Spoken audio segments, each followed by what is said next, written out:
Paano pag napunta ka sa isang kakaibang mundo na pinapangarap mo lang dati ngunit sa hindi inaasahang pagkakataon ikaw ay mapapadpad doon at ikaw pa pala ang pinakamalakas na tauhan sa mundong yun? At pumunta na ang eksena sa isang individual na may nilalarong isang board game na tila nasa malalim na pag-iisip kung ano ang mga kanyang next move.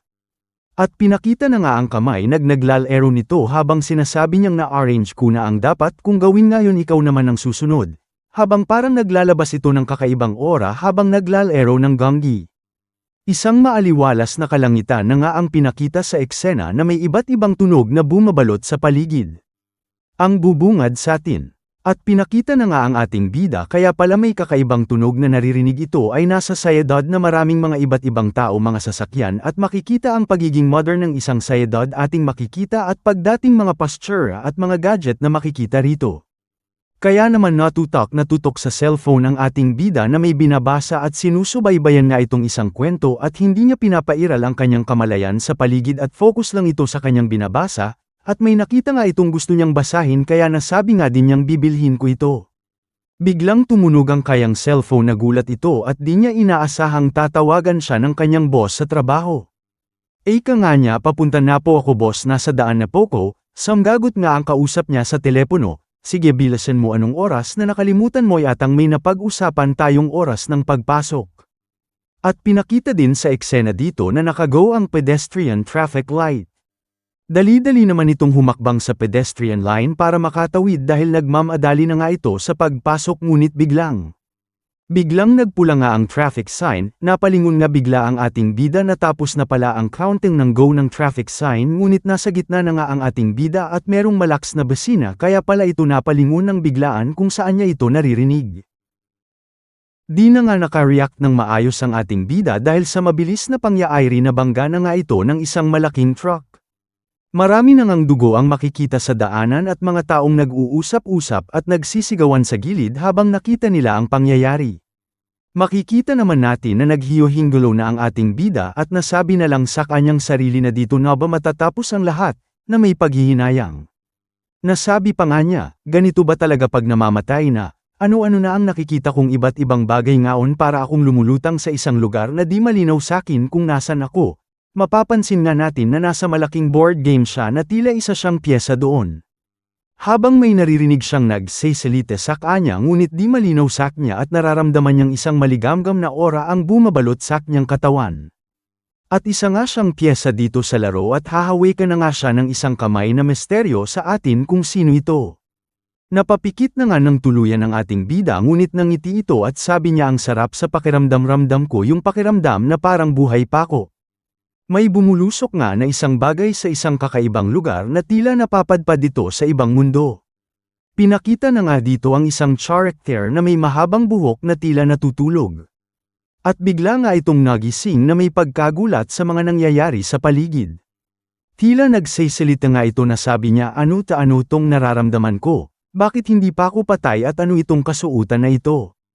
Mapapansin natin ang lalaking gumising ngayon lang ito pala ang ating bida na nagising sa kakaibang mundo at napunta sa isang katawan ng isang individual na gugulat sa mundo na kanyang napuntahan. At hinawakan na din niya ang kanyang mukha na sabi niya sino hindi ito ang aking mukha. Nalubusang nagatataka at gulat pa din sa nangyayari. Makikita na nga natin ang kabuuhan NGL ikod ng ating bida na talagang kakaiba ang kasuotan at iba din ang kanyang postura. Sa eksena nga ito ay hirap pa rin ang ating bida na ay absorb lahat ng nangyayari sa kanya ngayon, biglang-bigla pa rin siya sa mga nangyayari. Nag-pop up nga ang isang window notification sa kanyang harapan at ito'y nagulat ito pala ang sistema. Sa kanyang pagkagulat, daming pumapasok sa isip ng ating bida na di pa niya alam paano masasagot lahat nito ngunit. Napangiti nga ang ating bida na mukhang may naalala ang nasa isip pala niya ay parang isang storya na nababasa niya lang sa isang website na nitong nakaraan lang bago siya pumanaw ay ito ang kanyang huhumalingan niya. Nag-pop up pa nga sa screen na binabati ang system ang ating bida na matagumpay na na-transfer sa ibang mundo at labis ngang kinatuwa ng ating bida. Habang pinagmamasdan nga ng ating bida ang system na nag-pop up sa kanyang harapan ay nasabi nga din niya ang kanyang kaalaman sa mga nababasa sa web novel ay hindi ito nasayang at dagdag pa nito itong mundo na kinabibilangan niya ngaon ay hindi masasayang ang kanyang pagpunta dito kasi kanyang i-co-conquer itong mundo na ito habang tuwang-tuwa pera nito. Sinabi pa nga ng system ang kanyang magiging role sa kanyang nilipatang mundo. Sinabi nga dito mabubuhay siya muli sa katauhan ni Zuzuan na di malaman ang edad na may tangkad na isa. 86 meters at ang race niya ay human. Ngunit nung nalaman nga ng ating bida na ang taong gagampanan niya sa mundong napuntahan niya isang hamak lang na tao, kaya naman napatanong ito bakit kaya ang race na binigay sakin ay isa lamang tao. Pinakita pa nga ng system yung character stats ng taong kanyang gagampanan sa mundong pinaglipatan sa kanya nakasaad nga dito na ang strength ay 0 ang core 0 spiritual root ay 0 ngunit ang upper ants naman ay max. Kaya naman sa nalaman ng ating bida bigla itong nagalit at hinawakan ng system notification na galit na may pagtatanong na ano bang nagyari nagkaka-error ba bakit wala man lang sa core spiritual root ngunit bakit naman sa appearance meron nakamax 10 pa nga ito. Nasabi pa nga niya na napakawalang kwenta naman ng ganito walang silbi itong taong napunta sakin. Sumagot naman ng system saknayang daing sinabi nga ng system. Kahit na ang pinaglipatan nito na tao ay isa lamang normal ngunit naman pag ito ay nabuhay ng 500 years sa mundong lilipatan niya ay magiging siya na ang pinakamalakas, labis ngang mas nainis ang ating bida sa mga naririnig at nababasa nito nakikipag-negotiate na nga siya kung pwede makipagpalitan ng ibang role kasi di niya matanggap ng sobra ang kanyang lilipatang katawan at nasabi pa nga niya talaga bang mabubuhay pa ako ng ganyang katagal. Sa 5 araw nga hirap na akong mabuhay sa dati kong mundo dito pak ay aabot ng 500 years. Mas dagdagan pa nga ang inis ng ating bida sa sinabi ng system na paalala sa kanya na dito sa mundong lilipatan niya ay punong-puno ng halimaw at ang mga tao ay kinakain ng mga ito, kaya naman kailangan mong tumakbo kapag nakasalubong nito. Ngunit natigilan nga ang ating bida nang muling naisip nito na siguro meron namang special ability yung taong lilipatan niya kaya naman dali-dali niyang tinanong ito sa system. Kaya naman dinig ito ng system at biglang sinabi ng system special skill downloading. Kaya naman tutok na tutok ang ating bida sa mga nakikita niya na di ito makapakali kung anong lalabas sa kanyang special skill. Nag-pop up na nga sa system ang kanyang special skill biglang meron naman malakas na sigaw ang dumadagundong. Para bang mabubuang ang ating bida saknayang nalaman na pasigaw nga na lang ito ng blind. Bigla na nga nag-resume ang kapaligiran at lumiwanag ito na parang napunta na nga siya sa mundo na pinag-transference kanya ng system.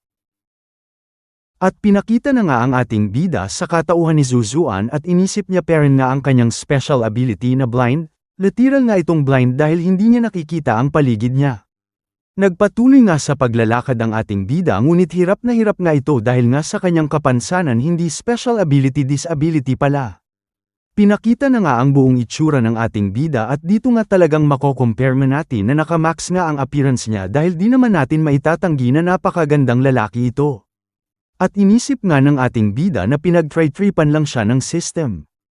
Kaya naman ano-ano na naman ang kanyang pinag-iisip at pumapasok sa kanyang utak na baka daw pinag-try-tripan siya at sinusubukan lang ang kanyang pasensya.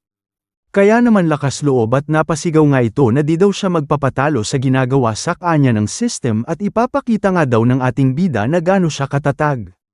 Lumipas na nga ang ilang oras pagkatapos ng sigaw ng ating bida. Pinakita pa nga dito sa eksena na may ibon na nakapaswit sa kanyang kasintahan at bigla na lang. Nagulat mga ito dahil may sumigaw. Pinakita na nga ang ating bida sa eksenang nakahadusay na may malaking bukol at pagod na sobrang galit na galit nga ito sa mga nangyayari kasi sobrang gutom na nga rin ito. Dahil sobrang hirap na nga siyang maglakad dahil wala pa nga itong makita. At habang pinipilit ng ating bida na tumayo ay bigla niyang nookan ng isang patpat at nagtaka at napaisip. Bumangon na nga ang ating bida at ginamit niya ang patpat na kanyang napulot at nasabi niya grabe napaka-useful nga ng ganito kahit mabagal okay lang. Lumipas pa nga ang ilang oras hirap na nga din ang ating bida sa kaniyang kasuutan nito pa nga ang isa niyang nirereklamo dahil napapatid siya nito at mapapansin natin na paubos na din talaga ang kanyang stamina sa kanyang kakalakad.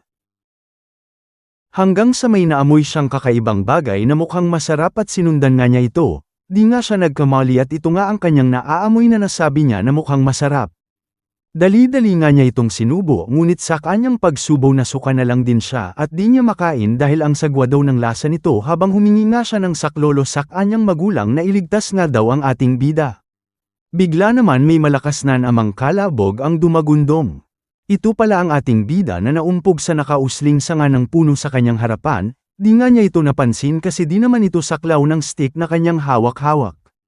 Galit na naman ang ating bida at sinasabing hanggang kailan pakaya na ganito kanina pa siya lakad ng lakad. Kaya naman sa sobrang galit niya yung stick na walang kamalay-malay ay binali nga ito at napakawalang kwenta nga daw ng ating bida. Bigla nga din dumagundong ang kalangitan at nagbabadyang bubuhos ang napakalaki at malakas na ulan.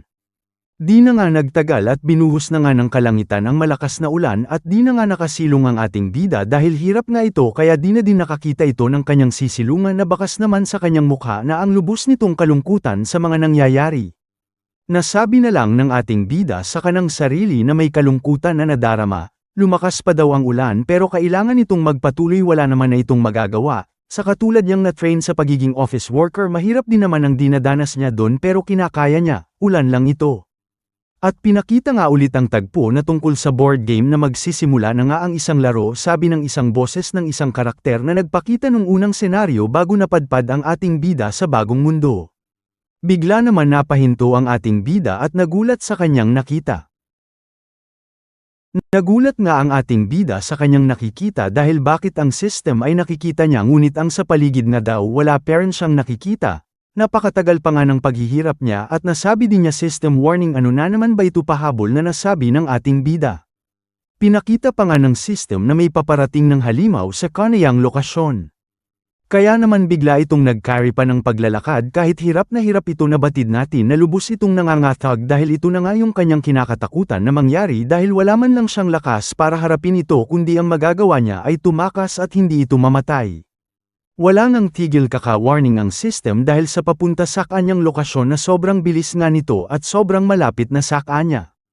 Pinakita na nga sa eksena ang nanlilisik na mga mata ng halimaw na tila nakita na ang ating bida na gusto na itong sakmalin.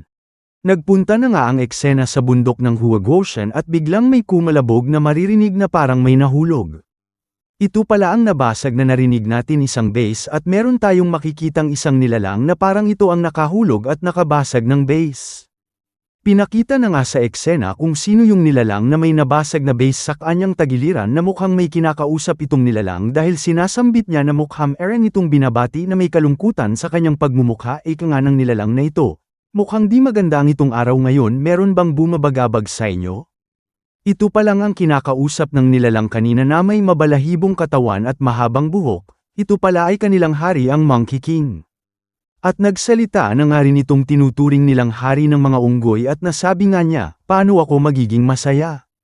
Totoo bang patay na ang matandang yun? Na may panginginig sa galit dahil sa mga nalaman niya. Nasabi nga niya ito sa kanyang kausap. Nasabi na lang ng mabalahibong nilalang mahal na hari, huwag po kayong mabagabag bakit naman po kayo dapat mag-alala sa mga bagay po na ganito nga ng mabalahibong nilalang na nakaluhod sa paanan ng hari ng mga unggoy. Dagdag pa ngang sinabi nito, matagal na po tayong nabubuhay dito sa bundok ng Huagoshan na masaya at normal lang naman pong dumating sa punto na pumanaw tayo at lumisan dito sa mundong ibabaw ng mabalahibong nilalang. Galit na galit nga ang hari sa mga nangyayari at nasabi nga nito na kasabay ng pagkapokpok niya ng kamay niya sa kanyang trono, bakit kailangan mamatay sila ng ganito?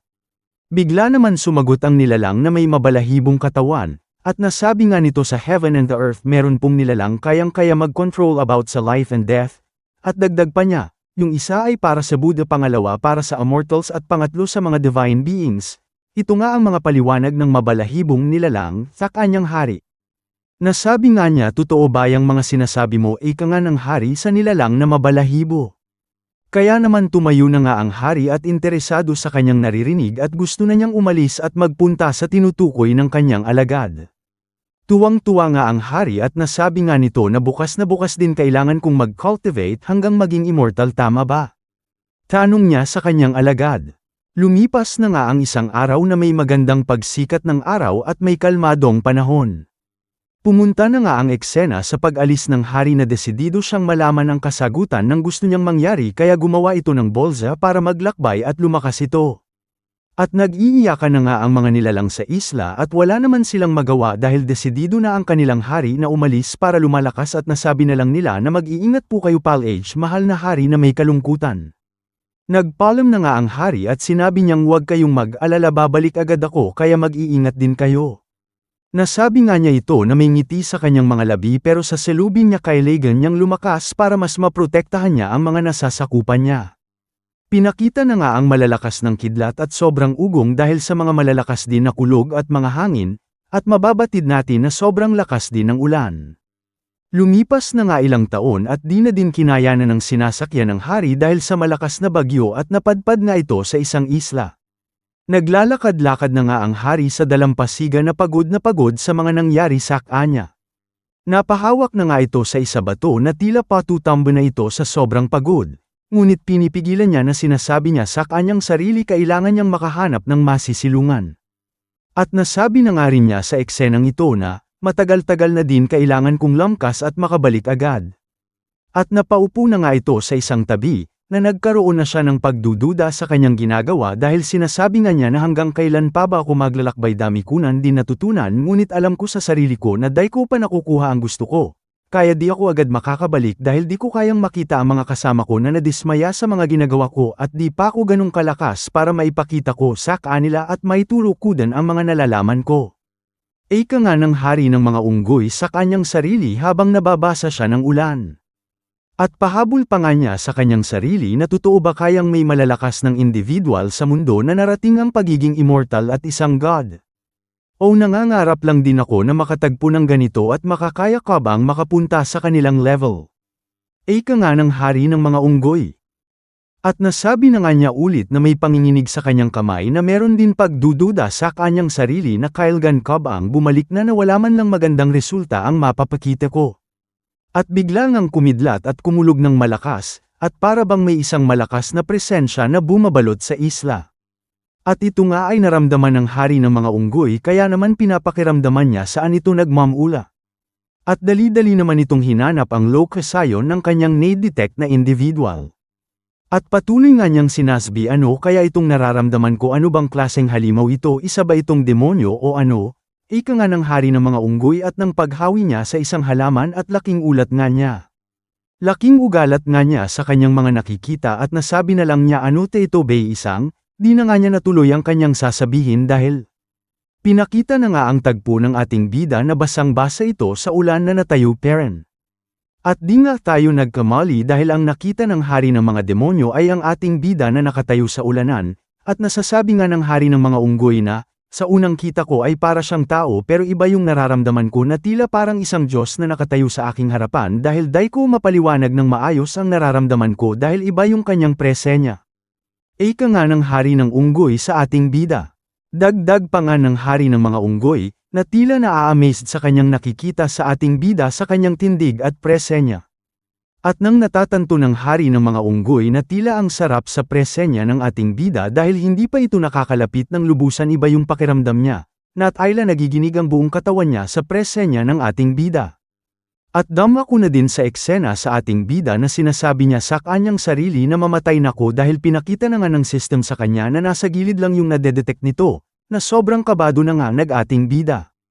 At pinakita na nga dito na kaya pala hindi na ito umalis sa kanyang kinatatayuan dahil tanggap na daw niya na mamatay siya ulit. Bigla ngang napatawa na lang ng malakas ang ating bida na may pag-aalala sa kanyang sarili na tila hanggang dito na lang siya at nabuhay nga siyang muli ngunit panandalian lang. At gulat nga ang hari ng mga unggoy sa kanyang nasasaksihan, nasabi pa nga niya sa kanyang sarili, teka nakita ba niya ako, alam ba niya na nandito lang ako sa paligid, ano nang gagawin ko, mamatay na ba ako? Ika ng hari ng mga unggoy na gulat sa mga nakikita nito sa ating bida. Patuloy nga sa pagtawa ang ating bida at tinawanan na lang niya din ang sistema, ika niya sa sarili na binuhay nga muli ako pero tingnan mo anong kalagayan ko ngayon, wala akong kakayahan kahit ipagtanggol ang akin sarili sa ulan. Ngayon pa kaya na may halimaw sa akin paligid, ika ng bida sa sarili at sa sistema. Takang-taka pera ng hari ng mga unggoy sa kanyang nasasaksihan sa ating bida na tila pati siya ay nakakaramdam na ng pagkitakot at di niya din mag-alaw ang kanyang katawan. Takot nga ito at di niya alam ano nang gagawin niya dahil bakit pada niya pinuntahan ang ating bida naging curious lang naman daw siya sa nararamdaman niyang presenya kanina nang biglang. Tumingin ang ating bida sa lokasayon ng hari ng mga unggoy na tila malamig ang kanyang pagkititig dito. At yun na nga sobrang takot na nga ng hari ng mga unggoy na sinabi. Di nga nagkamali ang hari ng mga unggoy na alam ng ating bida ang lokasayon niya dahil nga sa sistema. At sinabi nga ng ating bida sa kanya, "Hoy, mali mo, pakita mo ang sarili mo na makikita naman natin na tila ang ibang-iba ang posture ng ating bida at may nilalabas itong nakakatakoy na aura na tila papatayin niya kung sino man ang lumabas." Salita ulit ang ating bida na may nakakatakot na presensya. "Hoy halimaw, di ka ba magpapakita talaga?" Ika ng ating bida sa hari ng mga unggoy. Muling kinausap nga ang hari ng mga unggoy ngunit di nga ito makapagsalita kahit gustuhin niya dahil takot na takot ito kung anong mangyayari at nasasabi na lang na katapusan na niya, ganito. Di na nga niya nakayanan ng pressure na nilalabas ng ating bida at hirap na nga ang hari ng mga unggoy at sinasabi na lang niya sa kanyang sarili na din ako makakauva hanggang dito na lang ako. At dagdag pa niya sa kanyang sarili, "Pasensya na kayo, di na makakabalik ang hari ninyo," at ang kanyang sinasabihan ang mga kasamahan niya na naiwan sa isla. At sabi pa niya, "Di ko in-expect na ganito ang mangyayari sa kanya." Nasabi nga talaga niya na the more na malapit ako sa kanya nararamdaman ko na isa talaga siyang Diyos, kaya kahit na anong gawin ko ngayon di na ako makakatakas at isang salita niya lang parang sisibog na ang katawan ko sa sobrang takot at lakas ng pressure ng hari ng mga unggoy. At nasabi na lang din niya na wala na akong magagawa pa kundi lumabas at magpakilala at humingi ng tawad anumang mangyari tatanggapin ko ng buo. Ito na nga sinabi ng hari ng mga unggoy na sobrang natatakot sa ating bida. Pumunta na nga tayo sa eksena na parang may isang kamakalabog na drum na palakas ng palakas. At sa ating bida pala nang gagaling ang tunog na yon, na tila sisabog na din ang kanyang dibdib sa sobrang takot dahil tunog ng tunog din ang sistema na nasa panganib nga siya pero di niya alam at hari ng mga unggoy ang sobrang natatakot sa ating bida. At nasabi na nga ng ating bida, "Kung susuko ba ko ngayon papatawarin ba niya ko at hahayaan akong mabuhay, kaya gusto ko itong subukan." Di rin alam ng ating bida na parehas sila ng inisip ng hari ng mga unggoy kaya naman sabi pa niya wala na akong magagawa kundi subukan ko na. At takot na nga ang hari ng mga unggoy dahil nasabi niya nakupo gumagalaw na ang kamay niya eto na mamatay na ko. At dagdag pa niya uunahan ko na siya magpapakita na ko at hihingiin ko na buhayin pa niya ko ng hari ng unggoy. Unting-unti na ngang naglalakad ang hari ng mga unggoy papunta sa ating bida at mapapansin nga din natin na parehas silang takot at sobrang panginginig ang kanilang mga katawan. Nasabi din ng ating bida, "Ano ba taano nang pwede kong sabihin na putol na ata ang dila ko ng ating bida?" Sa kanyang sarili. At pahabol pa nga niyang sinabi sa kanyang sarili na bubuhayin ba niya ko at parehas nga silang nag-iisip ng ganon. At ganun na nga ang nangyari, lumingon na nga ito sa direksyon ng hari ng mga unggoy na may malamig na titig pero syempre sa kanyang loobin ay mamatay na siya. At bigla namang huminto ang ulan sakto nga nang nakaharap ang ating bida sa hari ng mga unggoy. Nasilaw nga ang hari ng mga unggoy dahil sumakto ang liwanag sa kanyang pagmumukha at napapikit ito at minulat niya ang kanyang isang mata dahil nasisilaw ito sa liwanag at nang pagkamulat ng kanyang isang mata ay gulat nga ito.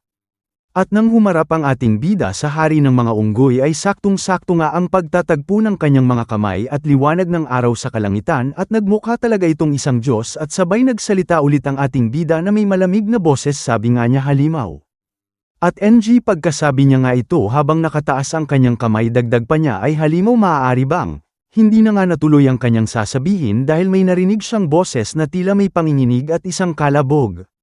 Kaya naman pala hindi na nakapagsalita ang ating bida dahil naunahan na ito ng hari ng mga unggoy na sinabi nga nito na biglang lumuhod at sabi nga, "Panginoon, parang awa muna." Gulat na gulat nga ang riksya ng ating bida sa mga nangyayari, di na nga din ito nakapagsasalita dahil sobrang nashock ito sa ginagawa ng hari ng mga unggoy. Hindi nga lang ito lumuhod kundi nagbaw pa nga ito nang nakasabsab ang kanyang pagmumukha sa lupa habang sinasabi sa ating bida ang mga katagang, "Panginoon, patawarin niyo po ko sa akin pahangasan at lubusan po talaga kong nagsisisi sa pag-istirbo ko sa inyo, pero maaari niyo bang buhayin ako at gawin na lamang ninyong alakad? Gagawin ko po ang lahat para di po kayo mabaygo sa akin." Sinabi nga ng hari ng mga unggoy ito na may pagkatakot at buong pusong humihingi ng kapatawaran at tanggapin nga ito bilang isang disipolo. Dagdag pa nga ng hari ng mga unggoy na, naglakbay pa po ko aking Panginoon mula sa malayong lupain at naninirahan po ako at aking mga nasasakupan sa bundok ng Huagoshan, naglalakbay po ko para kapag tagpo ng makakatulong sakin para ako'y lumakas at marating po ang pagiging immortal cultivator. Huwag sanang sumama ang inyong loob sa akin at patayin ako, kung gayon man hinihiling ko po na kayo na po bahala sa mga nasasakupan ko kapag nawala na po ko, ika nga ng hari ng mga unggoy na sobrang pagpapakumbaba ang kanyang pinapakita sa ating bida. At sabi pa nga din niya handa din po ko lumuhad dito kahit gaano katagal tanggapin nyo nga lang po ko bilang disipolo o kaya patawarin ang akin buhay, nasabi nga ito ng hari ng mga unggoy na sobrang natatakot talaga sa ating bida. At pinakita na nga ang tagpo na sobrang papakumbaba na nga ang pinapakita ng hari ng mga unggoy sa ating bida at di na nga lang nakakapagsalita ang ating bida dahil gulat na gulat nga ito sa mga naririnig at nangyayari sa kasalukuyan. At nasabi nga ng ating bida sa kanyang sarili na bakit nagyayarite day ko maintindihan di ba ako yung hihingi na kapatawaran sa akin buhay pero bakit ganito ang nangyayari ika ng ating bida sa kanyang sarili na di pera nito naniniwala sa mga pangyayari na ginawa ng hari ng mga unggoy. At nasabi pa nga niya ano ba talaga ito di ba nga ako yung hihingi ng tawad pero bakit ngayon baliktad na at ang malala pa gusto niyang maging didipolo ko siya ano ba talaga ang nangyayari gulong-gulo nga ang isip ng ating bida at di talaga NY akalain na magiging ganito ang tagpo nila. At napamuntong na lang ng hiniga ang ating bida at abang na abang naman ang hari ng mga unggoy sa sasabihin ng ating bida. Di pa nga nakakapagsalita ang ating bida bigla naman nagsalita ulit ang hari ng mga unggoy na sinabi pa nga nito. Matagal na po kong nabubuhay at matagal ko na pong inaasam-asam ang magkaroon ng pawang sa kahit sino lalo na po ngayon gusto ko pong lumakas para makatulong po ako sa akin na sasakupan ika nga ng hari ng mga unggoy sa ating bida na kinukumbinsi ng puspusan ang ating bida. Nasabi na lang niya sa kanyang sarili na kung i-reject ko ba siya kakainin ba niya ko ano nang gagawin natatakot nga din ito sa mga mangyayari. Dagdag pa ng ating bida ano naman ang may tutulong ko sa kanya ano bayan de ko na alam gagawin ko ika ng ating bida sa kanyang sarili. Nasabi na nga din ng ating bida na ano ba naman ito pag day ko ba siya tuturuan mamatay kaya ako pero pag tinuturuan ko ba siya mamatay din ba ko ano ba yan day ko na alam gagawin ko. Ika nga ng ating bida na sobrang nag-iisip dahil nga ano nga daw ang kanyang maituturo. Pero kailangan ka bang subukan ano bang dapat ikatakot ko di ba wala pang ang nangyayaring masama. Dagdag ng ating bida sa kanyang sarili na may positibong pag-iisip at handa na nga ito magsalita. Di hangga nakakapagsalita ulit ang ating bida bigla naman muli nagsalita ang hari ng mga unggoy at nasabi ano po Panginoon ko tanggap na po ba ako bilang disipolo nyo? Ika ng hari ng mga unggoy sa ating bida. At bigla naman nagposturang kakaiba ang ating bida at nasabi niya na lang sa kanyang sarili na katulad ng napapanood ko kay Logan Cole ang gayahin ng mga tindig ng mga isa immortal o isang god para maniwala talaga ito sa akin. Ika nga ng ating bida sa kanyang sarili na gusto niyang magpanggap pero lingid sa kanyang kaalaman na iba ang nararamdaman ng hari ng mga unggoy sa ating bida. Dito na nga nagsalita ang ating bida at nasabi niya na nga sa hari ng mga unggoy na, di naman ako naghahanap ng disipolo ngunit itong pagkikita natin alam kong ito ay nakatadhana ika ng ating bida sa hari ng mga unggoy, pahabol pa niya, kung sincere ka naman at buong puso ano pa ba ang magagawa ko kundi tanggapon ka. Nasabi nga din ito ng ating bida, ngunit sa kanyang saloloobin ay ano bang pwedeng ituro ko dito. At pinakita na nga ang tagpo na nakaluhod pera ng hari ng mga unggoy at natutuwa nga ito sa kanyang naririnig at nagbow na nga din ng ating bida sabi nga niya, Heaven and the earth ay aking saksi na tinatanggap kita bilang aking disipolo. Ito nga ang nasabi ng ating bida.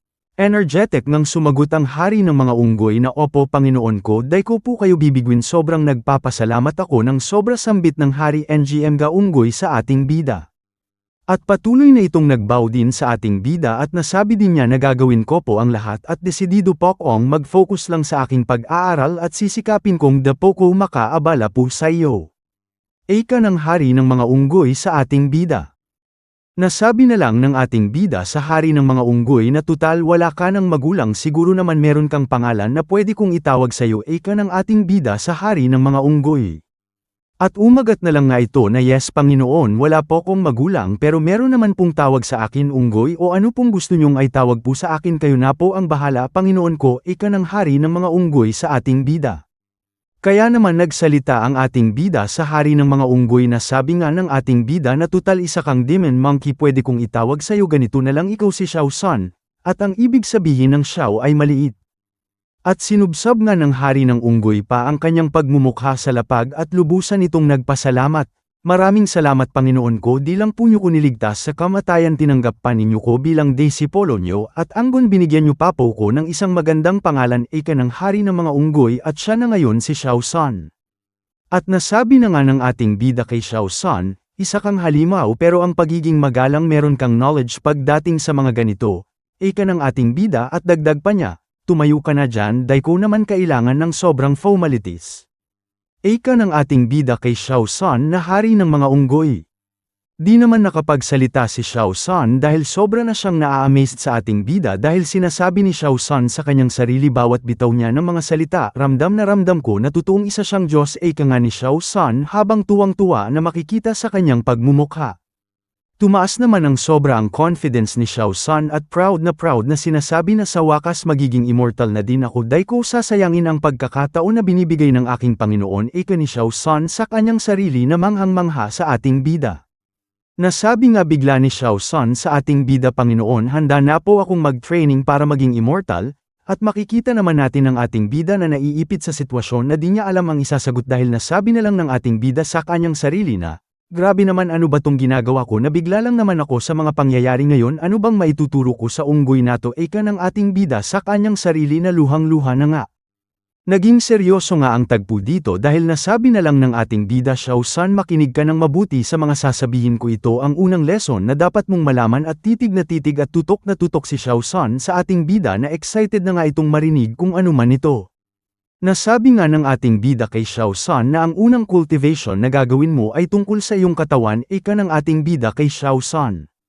Bigla naman nagbaw muli si Xiao San at sobrang sumang ayon sa sinasabi ng ating bida na walang halong pagdududa. Nagpunta na nga ang tagpo sa Fangcon Mountain, at makikita naman natin na sobrang matarik at kalmado ng kapaligiran.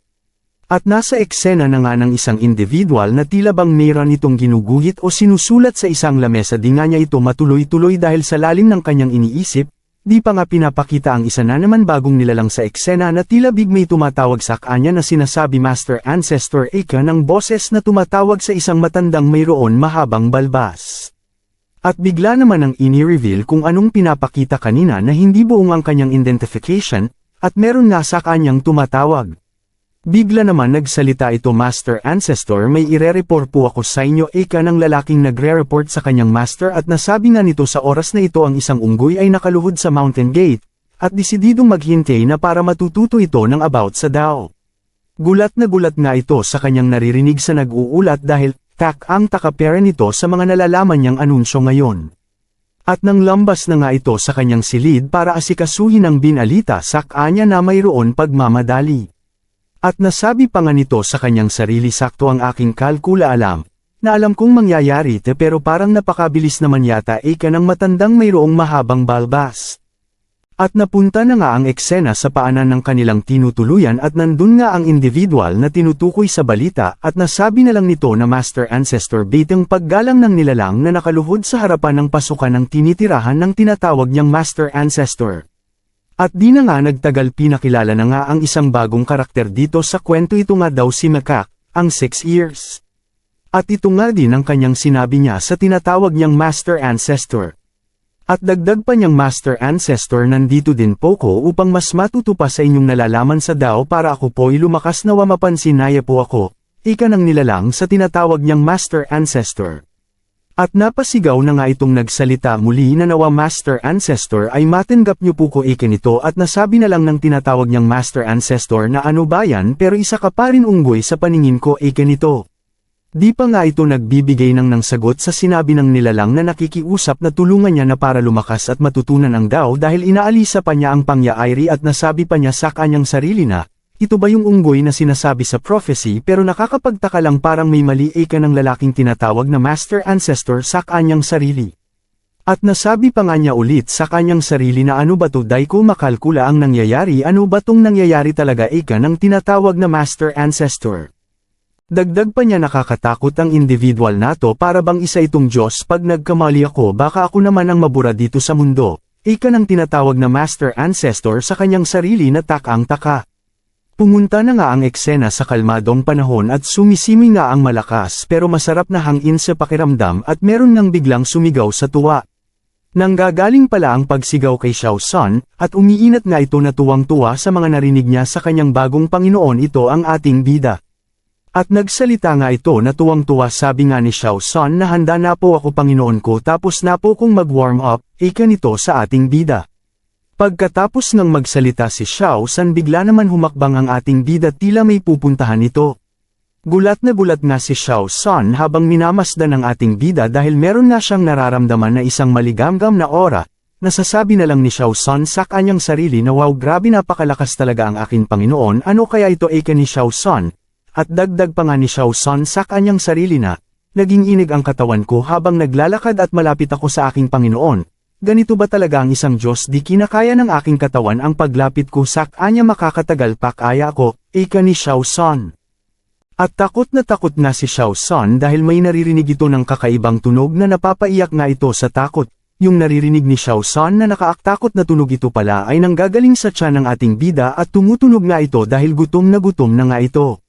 At sabi nga ng ating bida, nahihirapan na akong maglakad, tatamban ako kahit pagtayo, hirap na ko kahapon pa ako di kumakain, sabi nga ng ating bida. May naisip nga bigla ang ating bida kaya naman nagsalita nga ito, nasabi nga niya, Xiao Sun, may sasabihin ako, kaya naman kailangan mong makinig, at focus nga sa mga pangyayari si Xiao Sun, na handang-handang gawin agad ang mga sasabihin ng ating bida. Nagsalita na nga ang ating bida, sabi na nga niya kay Xiao Sun, ang power ng Taoist na magic ay sobrang lakas na method at ang cultivation nito ay sobrang dali lang, at dagdag pa niyang kahit sinong Diyos at immortal ay walang exception ang natititi, dapat may malakas na katawan at ito nga ay magiging walang kapantay na lakas sa araw-araw. Bigla naman di maintindihan ni Xiao Sun ang mga naririnig niya sa ating bida, litong-lito nga ito at nagsalita pa nga, Panginoon, ano po ba ang kinalaman sa pagiging immortal sa ating katawan, ika ni Xiao Sun sa ating bida. Nagsalita pa nga ang atiyang bida na sabi pa nga niya kay Xiao Sun, kapag mas healthier ang katawan mo, mas hahaba din ang iyong buhay. Ito ay malaking pakinabang sa atin, ika ng ating bida kay Xiao Sun. At dagdag pa nga ating bida kay Xiao Sun, ang mga tao demonyo o immortal ay di magiging malakas kapag hindi mo ito napalakas, ikaw parent ay mahina at hindi mo makokem para ang iyong katawan sa isang celestial beings. Di nga maabsorb ni Xiao Sun ng maayos ang mga sinasabi ng ating bida. Nasabi na lang nito, ang pagpapalakas lang ng katawan ay kayang i-surpass ang kahit sino, pero panong nangyari yun, nalilito ako. At dagdag pa niya, pero may mga limits sa mga ito, pwedeng mamatay kasi di ba normal limits ay may kahulugan na sa life and death lang, paano gulong-gulo parent nga si Xiao Sun sa mga naririnig nito. Nasabi pa nga ng ating bida kay Xiao Sun, naturally ang pagiging eternal immortal, mabubuhay ka ng matagal as long ang heavens at earth ay sumasaang-ayon sa katawan mo, at itong pantang ito, ang magiging immortality ay pangalawa lamang at makukuha mo na ang kahit ano, kahit pa ang mga bituin sa kalangitan at balikter ng mundo o ano pa sa isang hingahan mo lang. Wala nang ang ibang naiisip ang ating bida kundi sabihin ito dahil gutom na nga ito, at nasabi niya lang tabase sa mga nabasa nga niya sa mga web novel at napapanood nito. At napabuntong na nga ng hiniga ang ating bida at nabanggit pa nga nito na hanggang ngayon parent nga di mo parent ako maunawaan, at nasabi pa nga ng ating bida kay Xiao Sun na ito ang pinakamahalaga kaya unawain mo ito'y napakasimple lamang, ika ng ating bida kay Xiao Sun na hirap paring unawain ang kanyang naririnig at nakatulala na lang ito sa ating bida. At nagsalita naman na agad si Xiao Sun pagkatapos magsalita ang ating bida na sabi nga ito, maramang salamat Panginoon ko. Hanggang nandyan po ang inyong guidance, da po ko maliligaw ng landas, napakaswerte ko pong nandyan kayo, dahil ko po sasayangin ang pagkakataon na binibigay nyo. Sambit nga ni Xiao Sun sa ating bida. Napangiti na nga lang ang ating bida sa mga sinasabi ni Xiao Sun, at nasabi buti na lang din sayang ang effort ko na ginagawa mga ito, ika ng ating bida sa kanyang sarili. Lumipas na nga ang ilang araw at makikita natin ang isang matinding sikat na araw at tila meron tayong mapapansing boses na ay hirap na hirap ito. At mapapansin natin sa tagpo nato na tila hirap na hirap ang isang individual sa paglalakad pa lang ito dahil nagkakaroon ng pagbasag sa mga lupa habang ito ay naglalakas. Ito pala si Xiao Sun na bitbit ang isang napakalaking bato sa kanyang likuran na makikita naman natin na hirap ito at talagang sinusunod niya ang sinabi ng ating bida na kailangan na lumakas ang ating mga katawan. Dagdag pa nga ni Xiao Sun na grabe dai ko na kaya pang matagalan ng mga ito, hirap na ko. na may malalim na paghinga at makikita nga naman natin na todong hirap na nga ang mababatid sa kanyang pagmumukha na sabi na lang ni Xiao San na makakaya ko ito pero ngayon kahit isang paghakbang hirap na kuday ko na yata maramdaman ang mga paa ko ano ba yan, babagsak na yata ako. Pero dagdag pa nga ito, kailangan kong lumakas di lang ito para sa akin, ganito. At napasabi na nga sa sarili ulit si Xiao San na ano na yung ginawa ko kanina ilang set ba ng pag-ikot ang gagawin ko sa isang araw patay tayo niya nakalimutan ko nang magbilang ayaw ko nang ulitin pa sa simula mamamatay na ko sa bigat ng dinadala ko. Kailangan ko na bang ay hinto muna itong pagbubuhat ko sa malaking bato na to ni Xiao San sa kanyang sarili.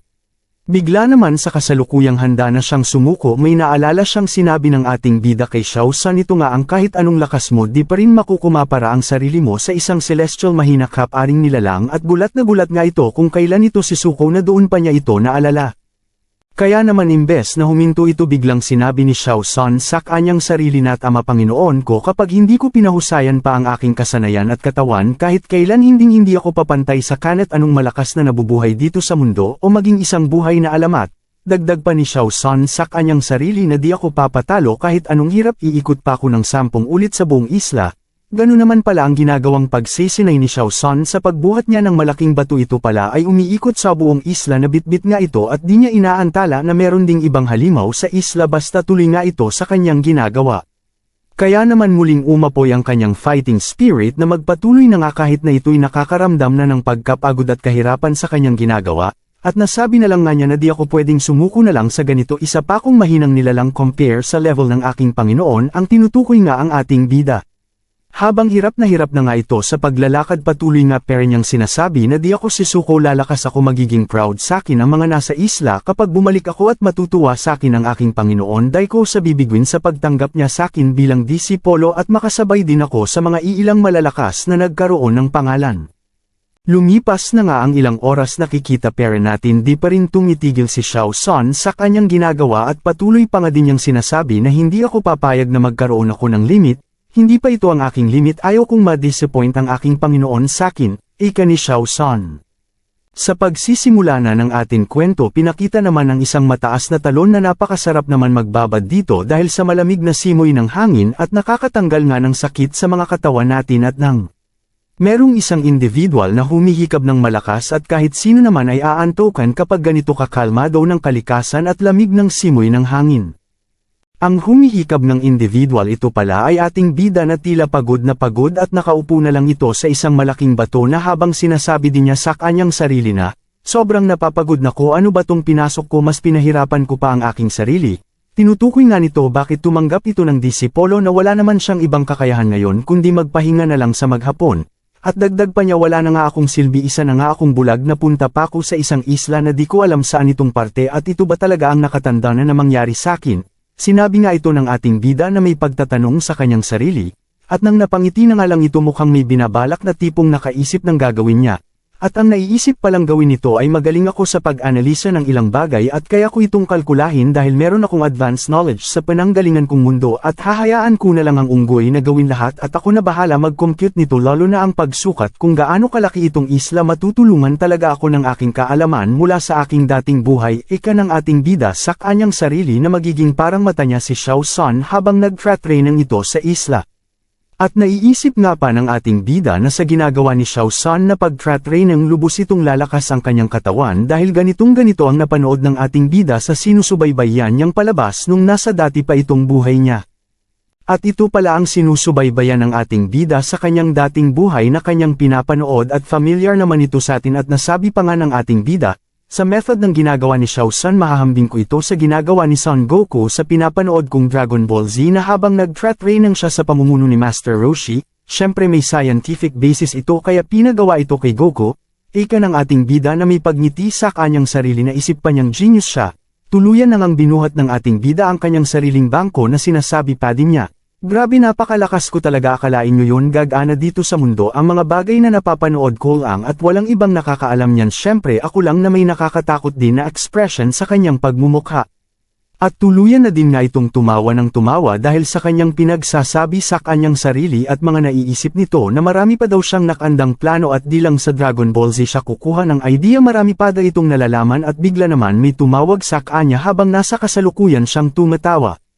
At di naman agad sumagot ang ating bida sa pagtawag ni Xiao San sa kanya. Nagulat na lang siya nang di niya inaasahan may isang kalabog sa kanyang likuran at sinasabi niya ano yun. Nagsalita naman si Xiao San na bumalik na po ako. At doon na lang natanto ng ating bida kung ano yung kanyang narinig sa kanyang likuran at inaalala niya nga ano ta at sino. Nasasabi na lang niya na ito yung Dame Anor at Dame Anor di nga masabi-sabi ng ating bida kung ano ito nang bigla na lang. Nagsalita naman ulit si Xiao San sa ating bida na Panginoon nakabalik na po ko sobrang kakapagod ngunit alam ko bakit ko ito ginagawa para din sa akin kapakanan at dagdag pa nito. At ito pala Panginoon may nakita akong mga fresh na fruits habang sa paglalakad-lakad ko sa isla. Huwag po kayong mag-alala pinili ko po yung mga mas mainam para po mapagsilusiluhan natin Panginoon ko ika ni Xiao San sa ating bida. Bigla naman natuwa ang ating bida sa narinig niyang may dala itong pagkain at nasabi na nga din ito na may halong pambabala at pag-uuto, di mo talaga ako binibigo ito talaga ang in-expect ko sa isang magaling na disipolo ko eke ng ating bida, at dagdag pa niya kaya naman sa'yo ko na rin ipinagkakatiwala ang ating mga kakainin at iinumin, sabit ng ating bida na nakahanap nga ito ng mauuto niya. At napansin nga nag-ating bida na parang humiga na nga si Xiao San sa sobrang pagod kaya naman.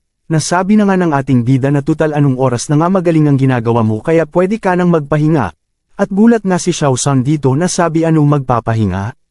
At natulog na nga ito na di na nakakain sa sobrang pagod niya. At nabanggit na nga ulit ng ating bida sige pahinga ka na at bukas humanda ka. At sambit nga pa ng ating bida dahil bukas may bago akong ituturo muli sa'yo. At naging nga si Xiao San sa pagkasabi ng ating bida na tila naluluha pa nga ito. At sumapit na nga ang umaga at napunta na nga sa tagpo na may pinapaliwanag na ang ating bida kay Xiao San na sabi nga ng ating bida na ang Qi ay source ng lahat ng buhay. Qigong ay isang practice ng pinagmula ng buhay patuloy ng sinasabi ng ating bida kay Xiao San. Dagdag pa nga ng ating bida sa sinasabi niya kay Xiao San na ang pinakamalakas na individual ay kaya niyang gawing perfecto ang Qigong at kayang-kaya niyang i-extend pa ang kasanayan na ito sa kahit ano pang bagay at kayang-kaya ngang baliktarin ang creation pati ang i-reverse ang yin at yang patuloy na sinasabi ng ating bida kay Xiao San. Patuloy pang ang pinapaliwanag ng ating bida kay Xiao San na kahit ang mga bituin sa kalangitan ay kayang-kaya niyang pakialaman pati ang pag-ikot ng mundo kanyang-kaya niyang pakialamanan ito. Pati pagtawag ng ulan at walang kahirap-hirap din itong kayang magpalindol na kalupaan. Banggit ng ating bida kay Xiao San na nakanganga na lang sa kanyang naririnig. Di pa nga doon natatapos ang paliwanag ng ating bida kay Xiao San dagdag pa nga ng ating bida. Kayang-kaya niyang maglakad sa hangin at sumakay sa magaulap kaya naiang pahintuin ang anumang bagay ika ng ating bida kay Xiao San pati ang paglakad sa ibabaw ng katubigan at ang kakayahang buhayin ng anumang mga patay. Patuloy nga itong sinasabi ng ating bida kay Xiao San. At patuloy ngang sinasabi ng ating bida kay Xiao San na dito sa Yangcheng City dito yung nilalang at tanyag na Qigong Master. At ito nga walang iba kundi si Wang Qi ang kilalang pinakamalas na individual sa mundo. At napunta na nga sa kasalukuyan na di nga talaga naiintindihan ni Xiao San ang lahat ng mga pinagsasabi ng ating bida at wala nga itong idea na tanong niya na lang sa ating bida na Panginoon ano pong magiging parte sakin ang mga nalaman kong istorya galing kay Wang Qi. Ika ni Xiao San sa ating bida na lubusan nagtataka at naguguluhan talaga.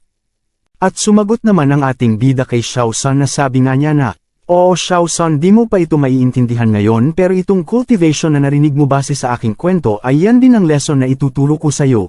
Dagdag pa ng ating bida, "Kaya naman hinihingi kong makinig ka ng mabuti at unawain ito at bakit sa mga narinig mong kwento ngayon lang ay malalaman mo ano ang epekto nito." Ika ng ating bida kay Xiao San na nakatitig lang sa ating bida. At tuluyan na nga gamabi at natapos ang araw at makikita naman natin. Patuloy sinasabi at pinapaunawa ng ating bida kay Xiao San ang mga bagay na kailangan niyang gawin. At nasabi pa nga niya ulit sa mga narinig mo tungkol kay Wang Qi din ang source ng heaven and the earth at anumang nabubuhay sa mundo ang naging kanyang kasanayan ika ng ating bida kay Xiao San na seryoso lang sa pakikinig sa mga sinasabi ng ating bida. At nilaliman na nga ng ating bida ang kanyang pagpapaliwanag sa haharapin ni Xiao San na pag-insayo nito. Nasabi nga ng ating bida meron tayong 9 stage na gagawin base ito sa ginawa din ni Wang Qi sa kanyang pagsesinay at ito'y naging malakas.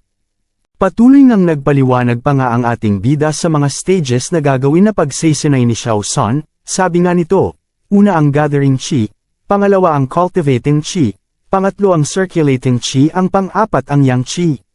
Patuloy ngang sinasabi ng ating bida kay Xiao San at wala ngang reaksyon si Xiao San dito kundi nakatulala at tutok na tutok sa sinasabi ng ating bida para wala itong makaligtaan. Patuloy pang ang sinabi ng ating bida kay Xiao Sun na ang panglimang stage ito ay Violent Chi, na kayang pumuksa sa mga kalaban kahit ito pa ay malayo sa kanyang location, at wala na ngang nasabi pa si Xiao Sun sa kanyang naririnig kundi napawaw na nga lang ito at nasabi din na grabe ganito pala ang pagiging malakas. Wala akong masabi, talaga sobra akong nai-impress.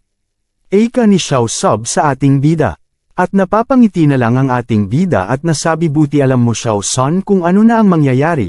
Siyempre gaya ng alam natin sa ating bida na nanggaling sa mundo na wala namang magic, nasabi na nga ng ating bida na siyempre lahat ng mga nasabi ko ito ay galing sa web novel na aking nabasa lamang nalubos ko din sinusubaybayan ang lakas ni Wang Chi, ika ng ating bida sa kanyang sarili at napapapikit na nga lang ito.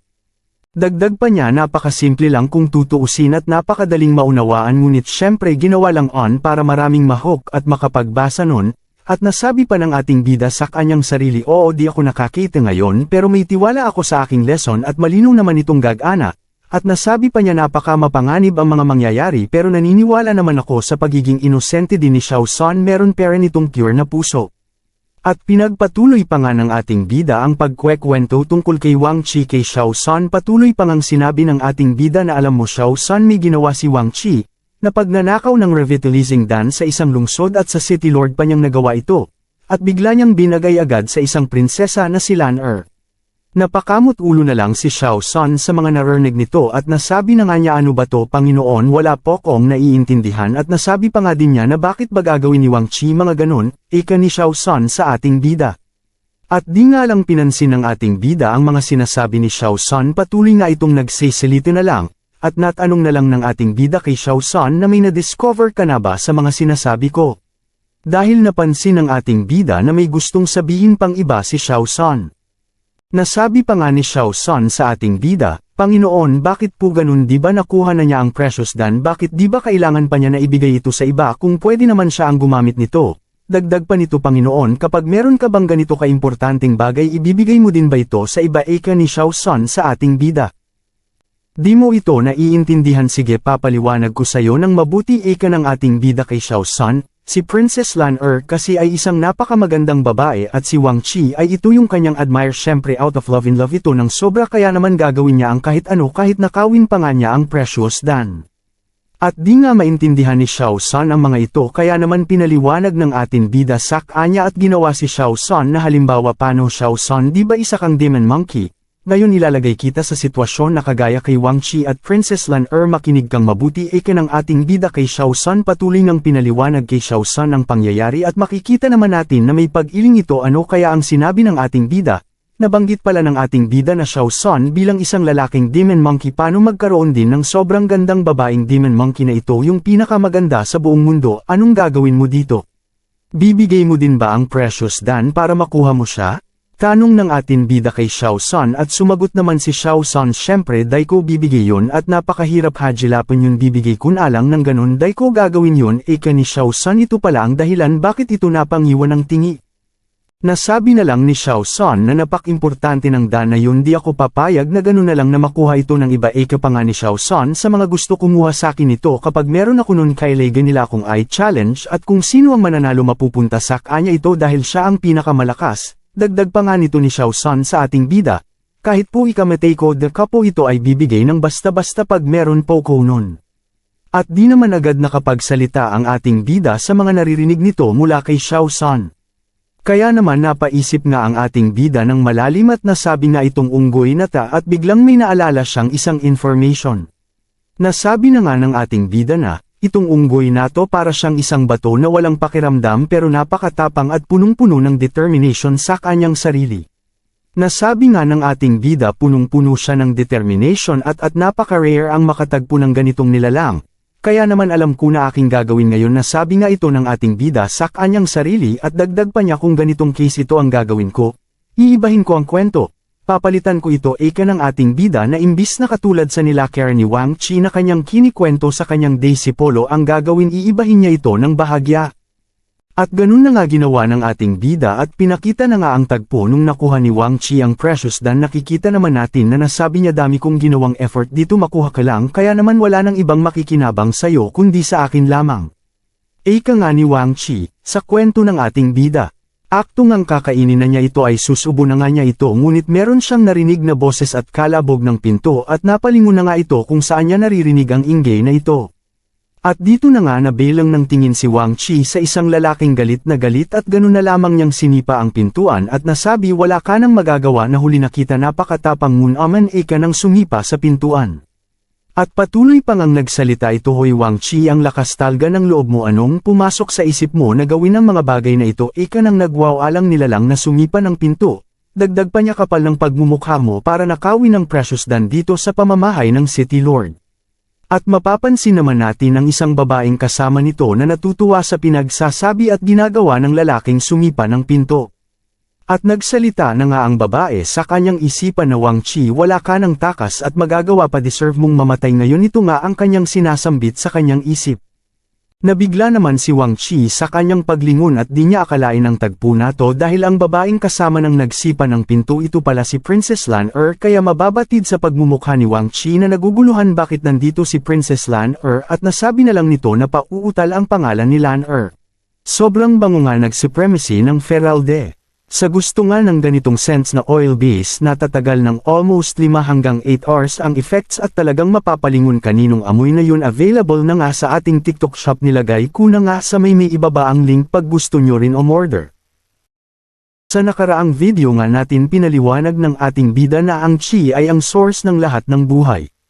At may pinakilalang bagong karakter ang ating bida ka Xiao San, na nagmula sa kanya lamang nabasa sa web novel ngunit gusto nga niyang i-apply sa kasalukuyan nilang pagsesenay kay Xiao San at paliwanag pa nga ng ating bida sa nakaraan kwento na mayroon 9 stages ng cultivation ang pinakilala niyang karakter na walang iba kundi si Wang Chi. At napagpayahan nga ng ating bida na subukan nga ang mga nalalaman niya sa mga nababasa lamang niya at susundan nila ang tinahak ng pagsesenay ni Wang Chi sa kwento. Ano-ano nga ba ang magiging malaking parte ni Wang Chi sa istorya at paano babaguhin ng ating bida ang mga bagay-bagay?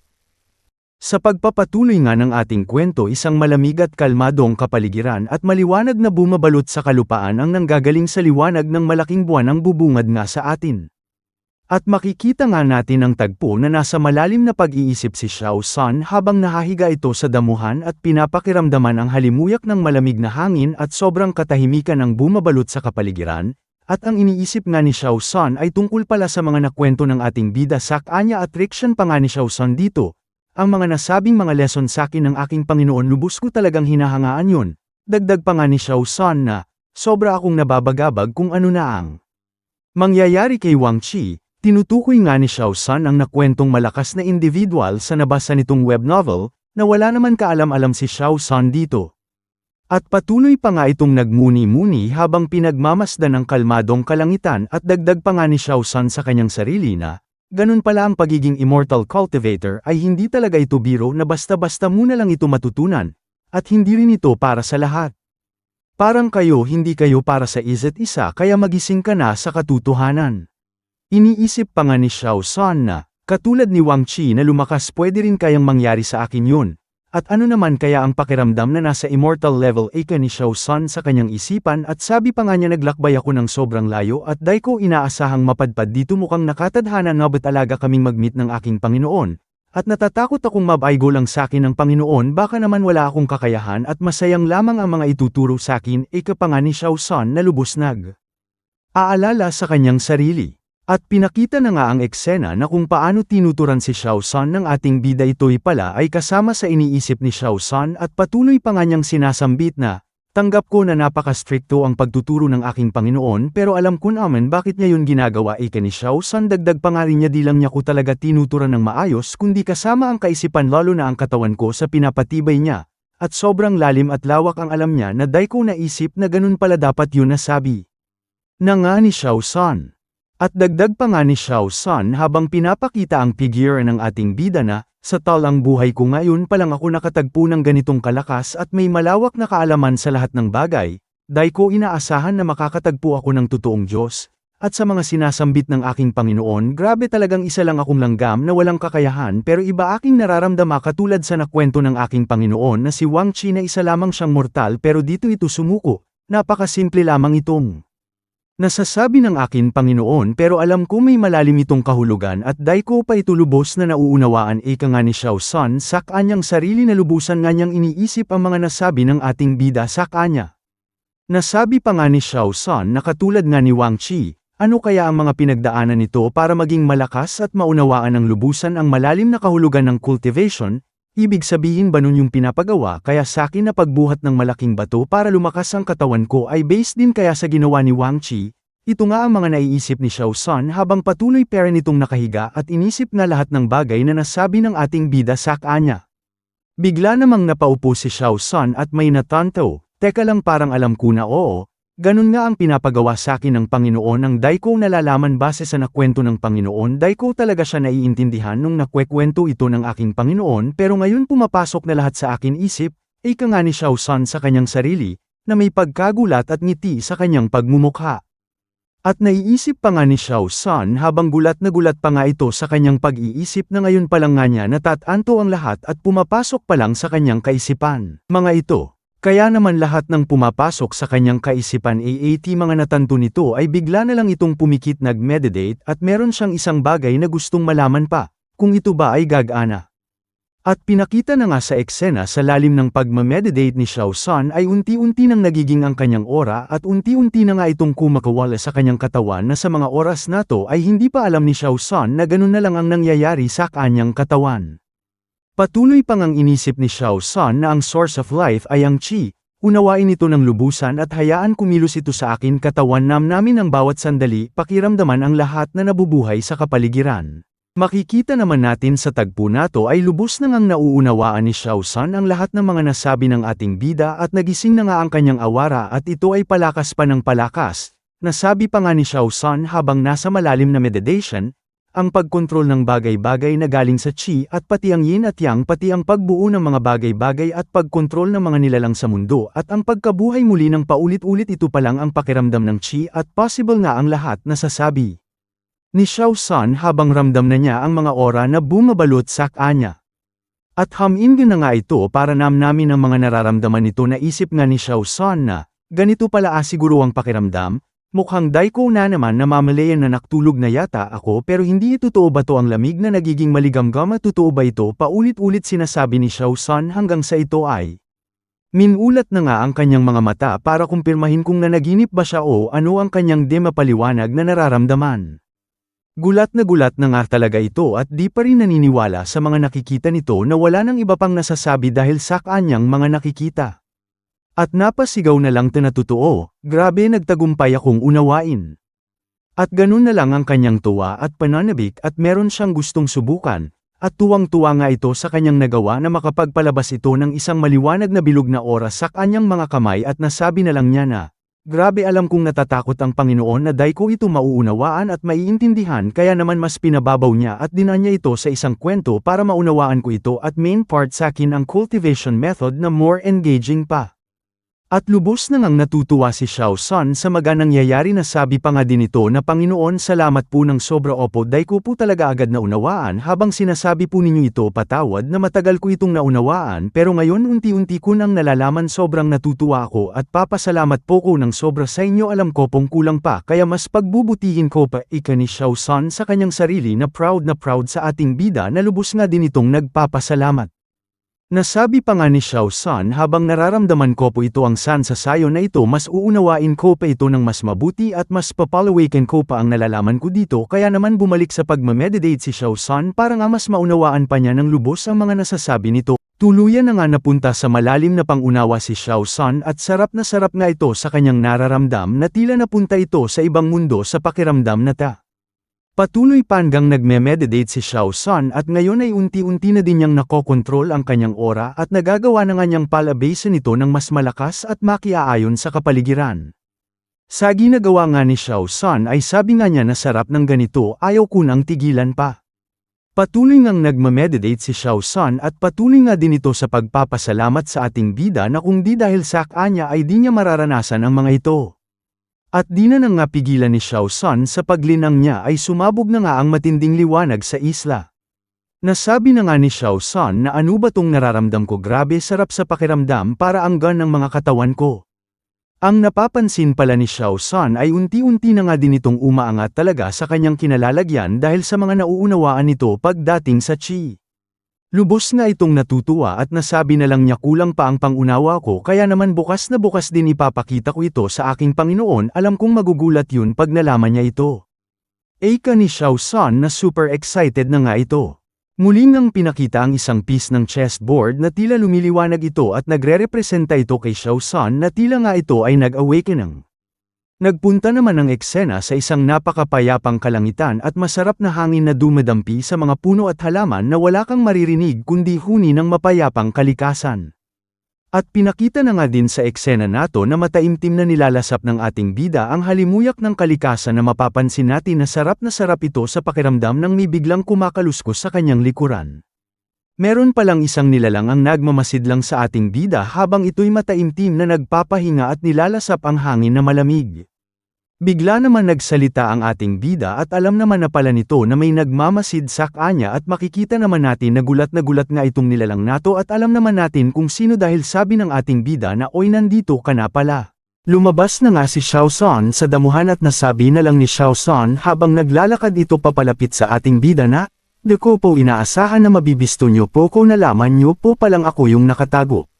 At ganadong naman na nagsalita ulit si Xiao San habang naglabas ito ng aura na may tuwang-tuwa din na makikita sa kanyang pagmumukha na sabi nga nito nagritang Panginoon ko sobrang saya kung makita ko po kayong ulit, at di ko po inasahan talaga na makikilala niyo ko kahit na tinago ko ang aking presensya, dagdag ni Xiao San sa ating bida. At napapangiti na lang ang ating bida sa sinasabi ni Xiao San at nasabi na din nga nag-ating bida sa kanyang sarili na, yes kahit na di kita nakikita alam na alam ko kung sino ang lalabas sa paligid ko, tinutukoy nga ng ating bida ang system dahil ito lang din naman ang tumutulong sa kanyang makita ang mga halimaw sa kanyang paligid or may individual dito. At nasabi pa nga ng ating bida dagdag niya sa kanyang sarili. Wow, ang tuno ng kanyang boses ay kakaiba, mukhang punong-puno ito ng kasiyahan, pagiging confidence dito. Bigla naman tumayo ang ating bida sa pagkakaupo niya sa malaking bato. At paarap na nga din ito kay Xiao San na may pagngiti na makikita sa kanyang pagmumukha. Tuluyan na ngang nakaharap ang ating bida kay Xiao San at nagsalita naman ulit si Xiao San na, ibang klase kat alaga Panginoon ko walang pwedeng itago po sa inyo napakatalas talaga ng pakiramdam nyo ika ni Xiao San at nasabi naman ng ating bida na, mukhang may kakaiba sa'yo ngayon at mukhang napakaganda nito, ika nga ng ating bida kay Xiao San. Nat-ayla tuwang-tuwa pa nga si Xiao San sa mga naririnig niya sa ating bida nang biglang nagtanong ito at nasabi niya sa ating bida na, ang naturo mo sakin Panginoon ko sinubukan ko pong gawin mga yun, at di ko po maintindihan ano po yung kakaibang aura na naramdaman ko po nung sinubukan kong palabasin ito, pasensya na po Panginoon ko dahil ko po maintindihan sa ngayon ika ni Xiao San sa ating bida na may tuwang-tuwa sa kanyang pagmumukha na tila excited nga talaga pa ito sa mga nangyayari ngayon. Di pa nga nagsasalita ang ating bida excited naman na nagsalita ulit si Xiao San sa ating bida na sabi pa nga nito ulit na sarap po sa pakiramdam Panginoon ko hirap pong ma-explain pero ang alam ko ang po na parang nabuhay muli ako sa pakiramdam na ganito napakagaan po sa pakiramdam, na tila wala po ko nararamdamang pagod sabi ni Xiao San sa ating bida. At sumagot na nga ang ating bida na sabi nga niya wow naman kung ganun masaya ako sa mga nagagawa mo very good sayo. Ika ng ating bida at nasabi na nga niya din bigla sa kanyang sarili na, wow nagketoto nga gumana ang pamamaraan na ginagawa ni Son Goku dahil ko din inasahan mga ito, at sumagot na nga din ang ating bida at nasabi niya kay Xiao San na kung ganung mukhang handa ka na ulit sa panibagong lesson para sa ngayong araw na ta. Napatingin naman agad si Xiao San sa ating bida, at excited naman nag-perform ng kung ano-ano si Xiao San habang ginagawa ang mga bagay na makikita natin. Nasabi niya ano Panginoon ko susuntukan ko ba itong punong ito o sisipain ko mga bato ng isa-isa, o magbabalance naman ako sa malaking bato ano na po o kailangan kong umakyat sa pinakamataas na bundok, ika ni Xiao San na excited na malaman ang magiging lesson niya ngayong araw na ta. At abang na abanggan naman si Xiao San sa ating bida at nasabi na nga ng ating bida na tutal alam kong handang-handa ka na at natutuwa akong malaman na naiintindihan mo mga sinasabi ko, kaya naman ito na ang gagawin mo ngayon. At nasabi na nga ng ating bida na anong gagawin ni Xiao San sabi niya ang gagawin mo ngayon ay fishing at din aman nakapagsalita agad si Xiao San na panganga pa nga ito sa kanyang narinig. At pumasok na nga sa kanyang utak at naunawaan ang sinabi ng ating bida na pasigaw na nga ito. At nasabi, Panginoon ko, sigurado po ba kayo, mangingisda po ko? Gulat na gulat at di talaga makapaniwala si Xiao San sa mga nasabi ng ating bida at nang. At pinakita na nga din ng tagpo saan nag-uusap ng masinsinan si Xiao San at ang ating bida na mukhang may pinapaliwanag si Xiao San sa ating bida na napaka-importanteng bagay na tinuturo pa niya ang sapa. Nasabi pala ni Xiao San na, pangingisda po ba talaga, Panginoon ko?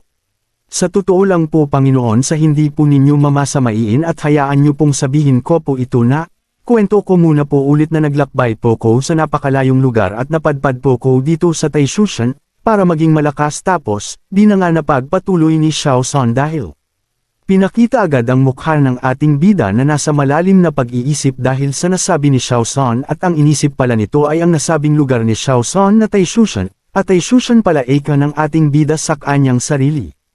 At patuloy ngang nagsalita si Xiao San na sabi na lang nga nito na, sa sinabi po ninyo, Panginoon ko, na paghuli lang po ng isda ay sobrang dali lang po sa akin yan at di po ko mahihirapan pagdating po sa ganyan. Di pa nga nagsasalita ang ating bida dahil inisip peren pala niya ang sinabi ni Xiao San kung saan sila ngayong isla at nasabi naman niya ulit sa kanyang sarili na, at tinatawag pala talaga ito na Taishushan. At dito na nga nagsalita ang ating bida at nasabi nga nito, Xiao San, disciple, kung iniisip mong madali na lang ang paghuli mo ng isda, wala naman problema sa akin yun, pero ano man yan, ang gusto ko, manghuli ka ng isda gamit lamang ng iyong mga kamay, yun lang. Alam kong kayang-kayang gawin ng lahat yan, at di na nga muna nakasalita si Xiao San, mukhang nagulat ito ng bahagya sa nasabi ng ating bida. At seryosong-seryoso nga talaga ang pagmumuko ni Xiao San at talagang nagulat ito, at napapaisip ng malalim, at eka pa ng ating bida kay Xiao San na, alam mo na mangingisda ka at tanging gagamitin mo lang ang iyong mga kamay. At yun lang naman ang gagawin mo, manghulo lamang ng isda gamit ng kamay. Nasabi pa nga ulit ng ating bida na yan ang lesson mo ngayong araw nato, habang pinakita naman na mapayapa ang kapaligiran dahil kikita natin na kalmado ang paligid. Nasabi pa nga ng ating bida na, ngunit kung hindi mo kaya bakit pa kita pipilitin pa, kung ayaw mong gamitin kamay mo bahala ka, pwede mong gawin anong gusto mo, kung gagamit ka ba ng panghuli o ano pa man maisip mo, eka ng ating bida na mukhang may gusto naman sabihin na si Xiao San. Pinakita naman ang tagpo na mukhang may isang individual na naglalakad. At nasabi na nga ng ating bida sa kanyang sarili, tama ba mga sinabi ko, binigyan ko naman siya ng pagpipilian, ano kaya inisip nito? Ika na lang ng ating bida sa kanyang sarili. At ang naglalakad naman pala kanina ay si Xiao San na humakbang ng malayo para makapag-isip-isip at makikita naman natin na malam ang inisip nito kung anong gagawin niya.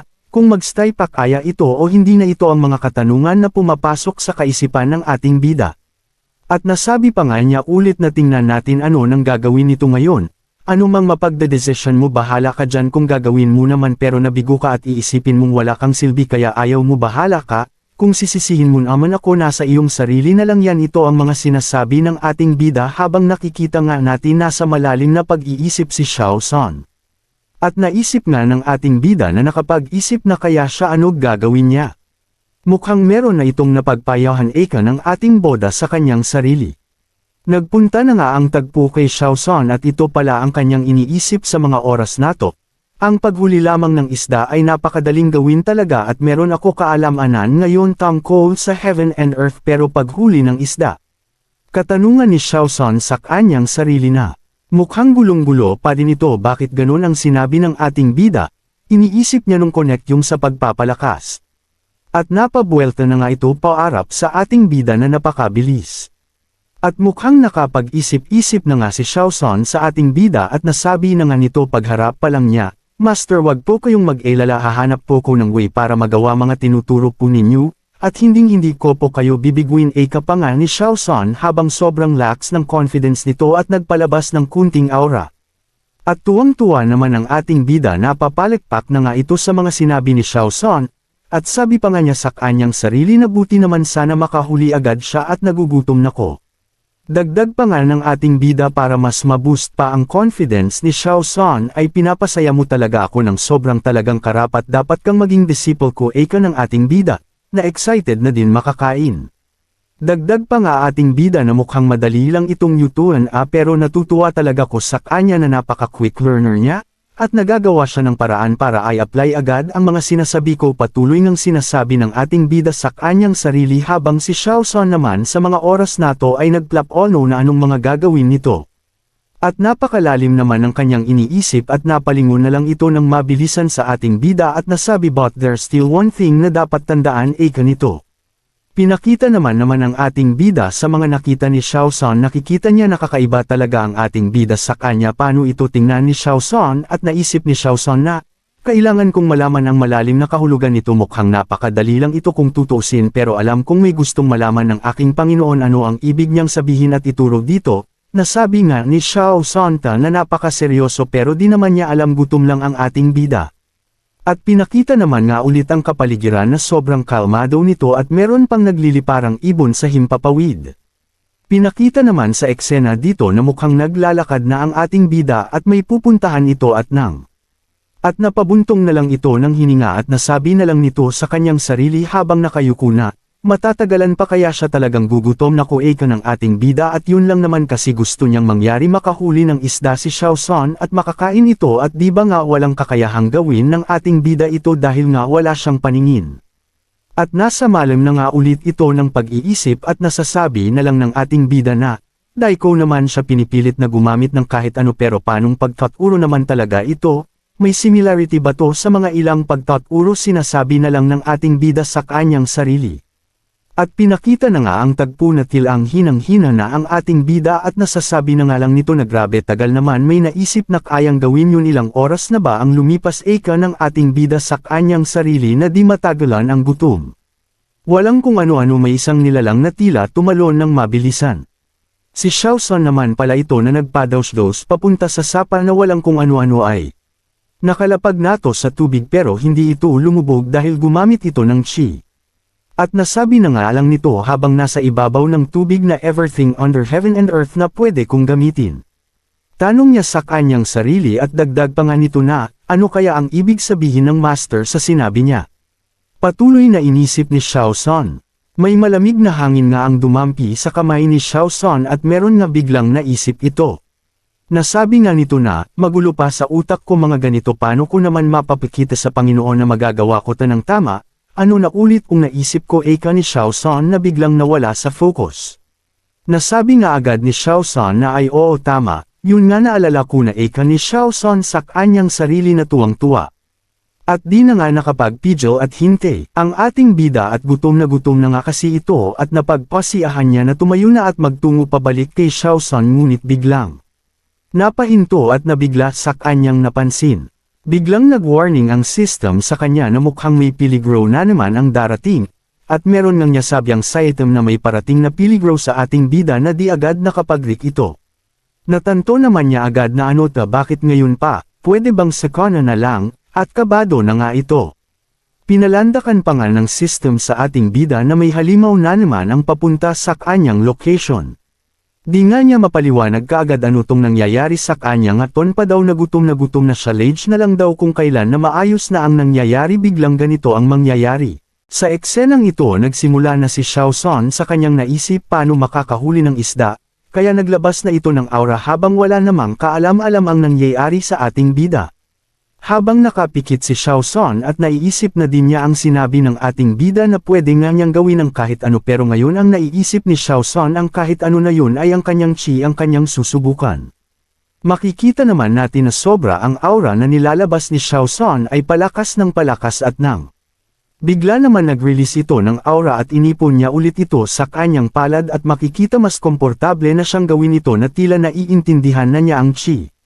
Ngunit sa kabilang banda napunta na nga tayo sa malagim na pwedeng kahinat na ng ating bida dahil habang busy si Xiao San sa kanyang ginagawa, wala nga talaga itong kaalam-alam ito na ang sasapitan ng kanyang Panginoon ngayon, namamadaling makatas sa humabol sa kanya at makikita natin talaga na hindi ito yung katulad ng una nilang pagkikita ng ating bida at Xiao San na kahit nakadetect ang system ng halimaw nun ay mabuting halimaw pala si Xiao San, iba ito sa mga eksena ngayon. At sabi na nga din ng ating bida na wala na siyang magagawa pa. Na pinakita na nga sa eksena kung ito ba talaga ang humahabol sa ating bida. Kung ito nga ay malaking problema talaga at sobrang malaki at mapanganib ito, ginawa na lang ng ating bida ay tumakbo kung saan siya abutan, bahala na daw. Sa kasamaan palad, may bato ang di niyang nagawang iwasan dahil nga di naman ito nakikita ang ating bida. Sumigaw na nga ito at nasaktan at di niya talaga inaasahan ang tagpo nato. Wala na ngang nagawa ito at bumagsak na sa kalupaan at dito na nga natin makikita na ang halimaw na nasa likuran niya ay handang-handa na siyang lapain at kainin.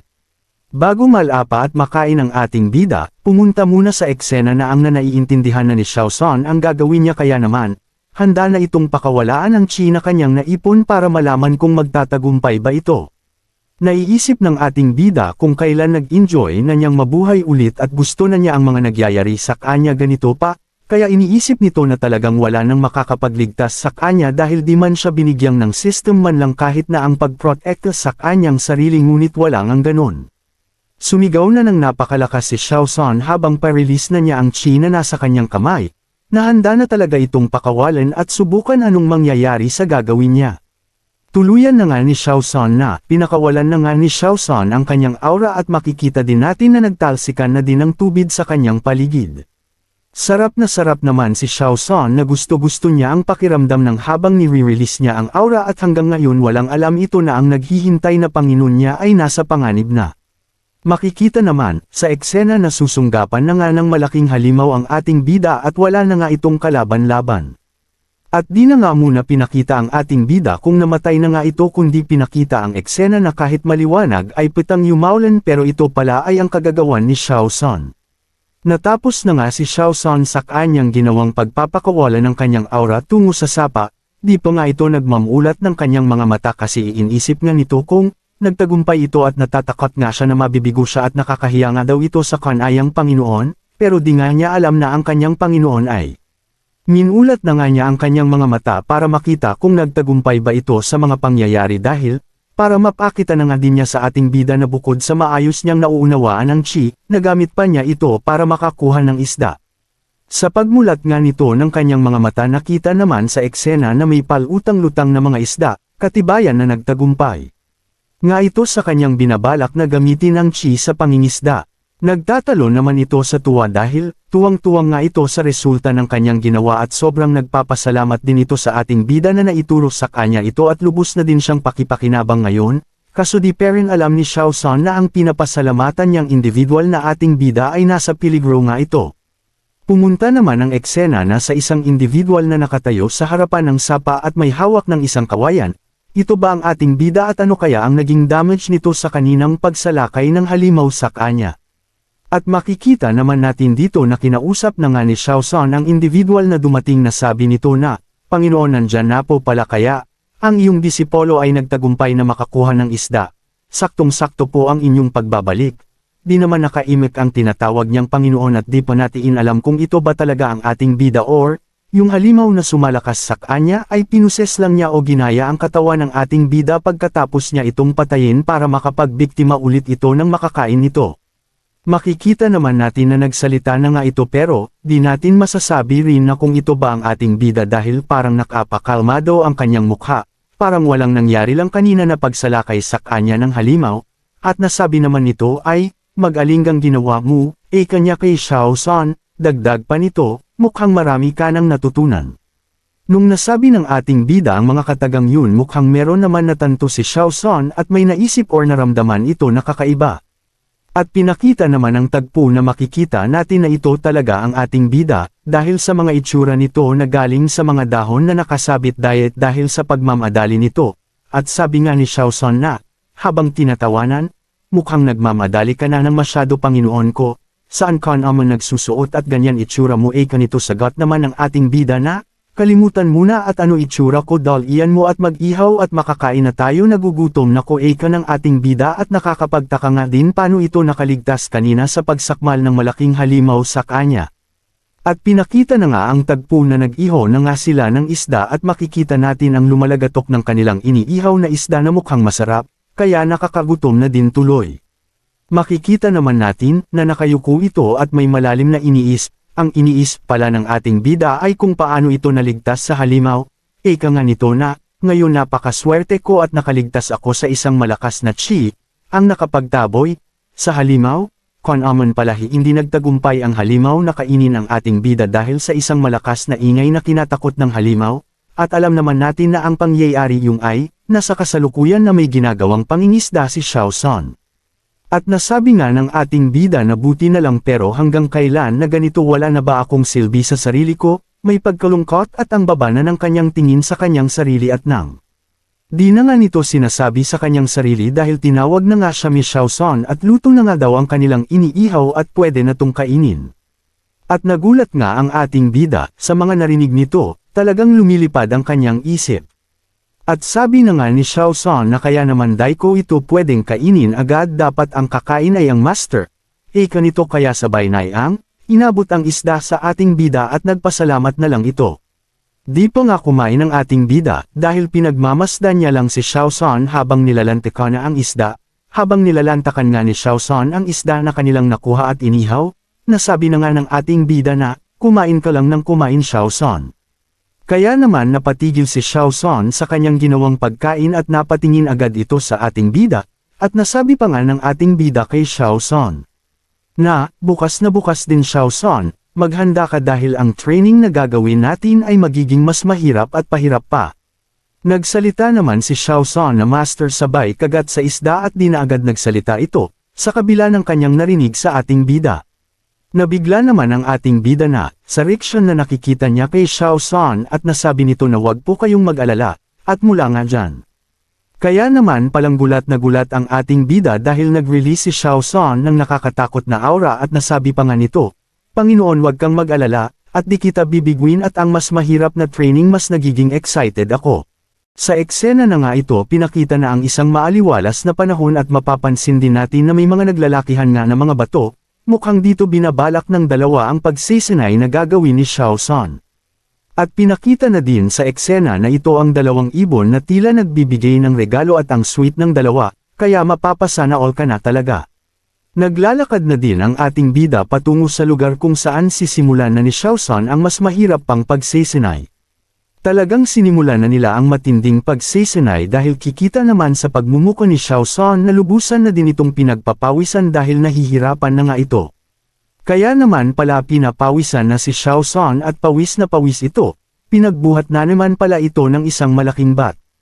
Kaya kita din natin na nanganginig din ang kamay nito. Nagunant na lang ang ating bida ng kanyang mga kamay tila inaantok pa ito at nabitin sa kanyang tulog.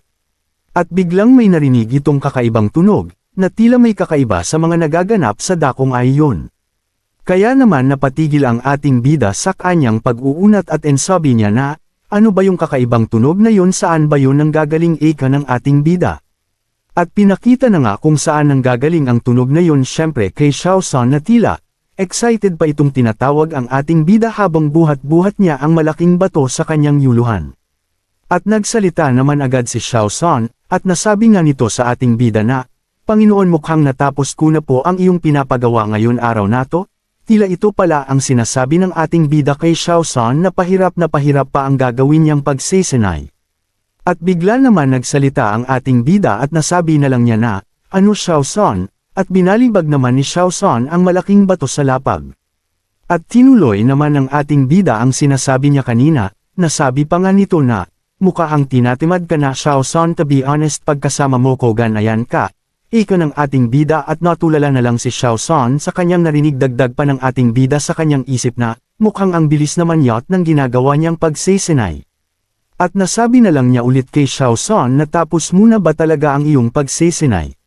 Nasabi nga ni Xiao San, Panginoon ang binuhat ko po na bato ngayon ay mas mabigat kaysa sa binuhat ko po dati, at dagdag pa ni Xiao San, kung di pa po yun sige tatakbo pa po ko ng isa pang ikot. At pagkatapos ng sabihin ng ating bida na okay sige mag-iingat ka, biglang nagkaripanatan ng takbo at nasabi din niya, opo salamat po. Nasabi na nga lang ulit ng ating bida sa kanyang sarili, kahit na wala akong kasiguraduhan kung nakomplito ba talaga niya ang kanyang pagtakbo. Pero nagawa pa niyang mas higaitan pa ang pagbuhat sa malaking bato, nagpapakita nga lang ito na sobrang ganda ng nangyayari sa kanya at kumpara naman sa nakaraang buwan, nasasabi ng ating bida ito na may seryoso nga tayong makikita sa kanyang pagmumuka. At pahabol pa nga nasabi ng ating bida, habang pinakita naman ang araw na tirik, ang potential talaga nito ay sobra sa aking iniisip.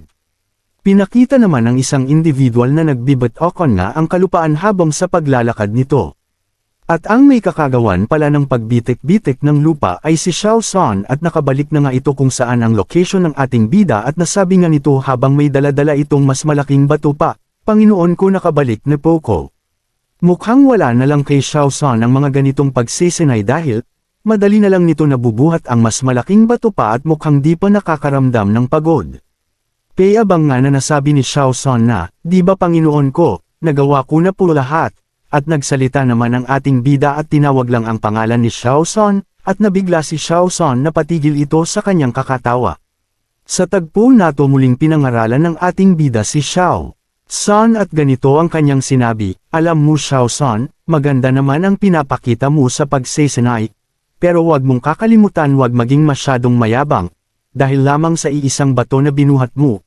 Seryoso na nga ang mukha ni Xiao San na mukhang napahiya ito ng kaunti, dagdag pa nga ng ating bida, sa susunod try mong magbuhat ng isang bundok at buhatin ito papunta sa akin, bibigyan pa kita ng oras na dapat magawa mo ito bago mabubos ang sisindihang incense. Talagang nahiya ng kaunti si Xiao San sa kanyang mga narinig, nasabi pa nga ng ating bida bago pa magsalita si Xiao San, yan ang totoong training mo at malaking challenge ngayon ito sa'yo, nasabi na ni Xiao San magbuhat ng bundok. Pwede ba yun? Patuloy pa ngang nagsalita si Xiao San at nasabi nito, Panginoon ko sige po pero di po ko sigurado na, di pa nga natapos ang sasabihin ni Xiao Sin biglang. Hinampis niya nagtungkod na kawayan sa lapag at nasabi yes bakit possible bang magawa mo yun? Nasabi ng ating bida kay Xiao San. At nasabi pa nga ng ating bida kay Xiao San na may pangiti ito, kung possible mo tong magawa. Dagdag pa niya, pwede ka nang mahanay sa isang unggoy na magkakaroon ng pangalan sa kalupaan at pwede nang lisanin ito at makilala din ito mula sa kalangitan. Gulat nga si Xiao San sa kanyang mga naririnig at naabi na lang nito na ano po. At bigla naman may nakwento muli ang ating bida tungkol sa nilalang na yon. Nasabi na nga niya na, nung unang panahon, merong isang unggoy ang nagtataglay ng sobrang lakas na kapangyarihan. Pinakita na nga ang tinutukoy ng ating bida na alam naman natin kung sino ito. Patuloy pang ang sinalaysay ng ating bida paano ang ginawa ng individual Nathan paano niya nagawang maging malakas at nagpabago ng lahat, sa kasalukuyan na may nagaganap na digmaan sa kalangitan. Meron itong nakalaban na isang nilalang na kahit na isa wala pang nakatalo dito, at wala nang sumubok na makipaglaban dito sa mahabang panahon ngunit itong unggoy na to walang takot niyang hinarap ito. At nagawa nga nitong masugitan ng walang talong nilalang na ito, pero di pa dyan ang ginawa nito, na ang akala ng lahat ay matutulad lang ito sa mga ibang nakalaban ng malakas na individual na sa kalangitan ngunit. Ginawa niyang lahat at binuhos niya ang lahat ng kapangyarihan niya at di inaasahang nagawa pa nitong magbuhat ng isang dambuhalang bundok, na binato sa kanya ng kanyang kalaban. Di pa nga sila nakontento para laman mapigilan ang unggoy nato, nagsama-sama na ang 5 elementals para mas pahirapan pa ito, at doon na lang nila nagawang mapasuko ito kailangan pa nilang magtulungan kahit nag-iisa ito di nila kinayang kalabanan ng mag-isa lang. Kayang muling sinabi ng ating bida kay Xiao San na, you only carried one stone.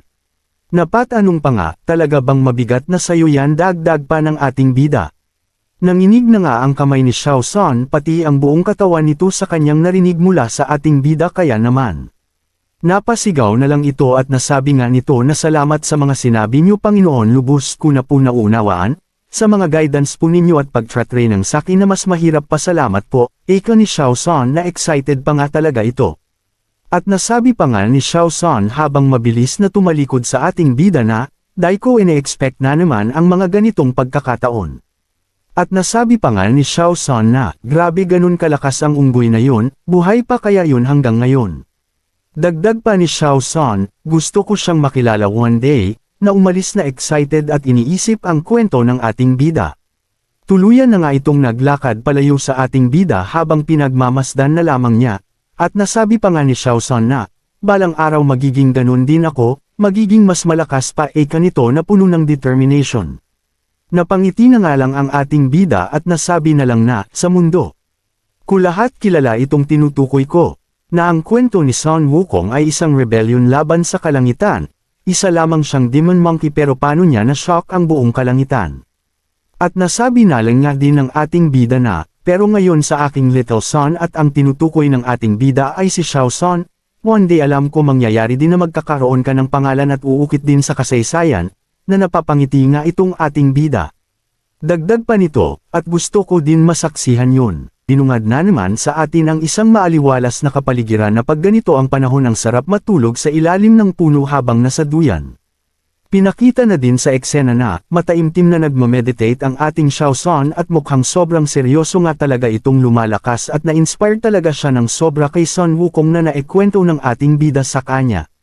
Pagkalipa ng ilang oras, natapos na nga ito sa ginagawa nito kaso wala nga daw naging resulta kaya ngayon pinag-iisipan niya ano nang gagawin niya, at nasasabi pa nga ni Xiaoson na, ilang beses kun ang paulit-ulit, na mapalakas ang katawan ko kaso dai ko parent kayang i-move itong bundok na to. Naisip naman agad nito na, ayaw kong malaman ng Panginoon ta, ilang araw ng ganito nakakahiya sa kanya, ika ni Xiaoson na lubos ngang nag-aalala ito. At may naisip na ngang gawin ulit si Xiaoson kaya tatayo na nga ito para gawin ang naisip nito. Kaya naman sinisigaw ni Xiaoson na, gagawin daw niya ang lahat para hindi mapahiya ang ating bida, tama na daw ang kakaupo. Umabot pa nga ng ilang araw. Makikita naman natin na mukhang kagigising lang ng ating bida at sarap nga daw at nakatulog ito ng mahimbing, at so refreshing pa nga daw. Ramdam nga niya na sobrang payapa at napakasarap sa pakiramdam ang araw na to. At gulat nga ito biglang may tumawag sa kanya na parang zombie na boses, at nasabi nga lang ng ating bida na Xiaoson ikaw ba yan? At tinanong na nga ng ating bida si Xiaoson na, kamusta naman ang practice mo, Mifayo ilang araw ka na ding nagtra-training. Dagdag pa na tanong ng ating bida kay Xiaoson, at bakit naman ngayon ka lang nagpunta dito? Kaya pala sobrang nalulungkot ang ating Xiaoson dahil sabi nga nito na, nitong mga nagdaan na araw po, bigo po kong pagalawin ang kabundukan. Kaya nahihiya po kong magpakita po sa inyo. At tahimik naman ang ating bida na nakikinig lang. Dagdag pa nito, habang biglang luhod ang ating Xiaoson na, nasagad na po ang makakaya ko at alam ko po sa sarili ko ngayon na hindi na kaya ng nalalaman ko. Kaya naman po hayaan ninyo po kong tanggapin ang kaparusahan na ibibigay ninyo. Ika-Biziya-san sa ating bida na sobrang nalulungkot sa kanyang pagmumuka. At sinabi naman ng ating bida, tugon niya na, Xiaoson. Hindi kita paparusahan, makinig ka, nasabi naman agad ni Xiaoson talaga po. Dagdag pa ng ating bida, walang problema kung di mo pa magawa iyon, huwag kang mag-alala di kita paparusahan. At nasabi pa niya sa may nakakatawang tagpo na, ano ba naman akong klaseng master safe kung papagalitin o paparusahan na lang kita agad-agad?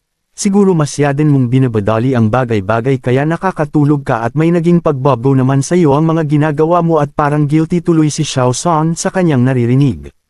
Dagdag pa ng ating bida kaya napasabi si Xiaoson na pagpatuloy lang daw ng ating bida ang sinasabi nito at mukhang may natanto. Sabi ng ating bida na, kahit na nagtra-training ka at alam mong di ka nag-progress sa nararamdaman mo sa iyong katawan baka meron ka lang namimos na isang bagay, kay pala nasabi ni Xiaoson na pagpatuloy lang ng ating bida ang sinasabi niya. At nasabi naman ng ating Xiaoson na mas dadagdagan pa doon niya ang sipag niya sa pagtra-training.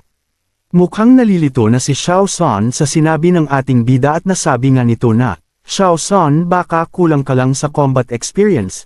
At tanong nga ni Xiaoson na may pagkalito, ano pong combat? Pwede po bang explain po ninyo ng mas malalim, mukhang magkakaroon pa ata sila ng sparring session.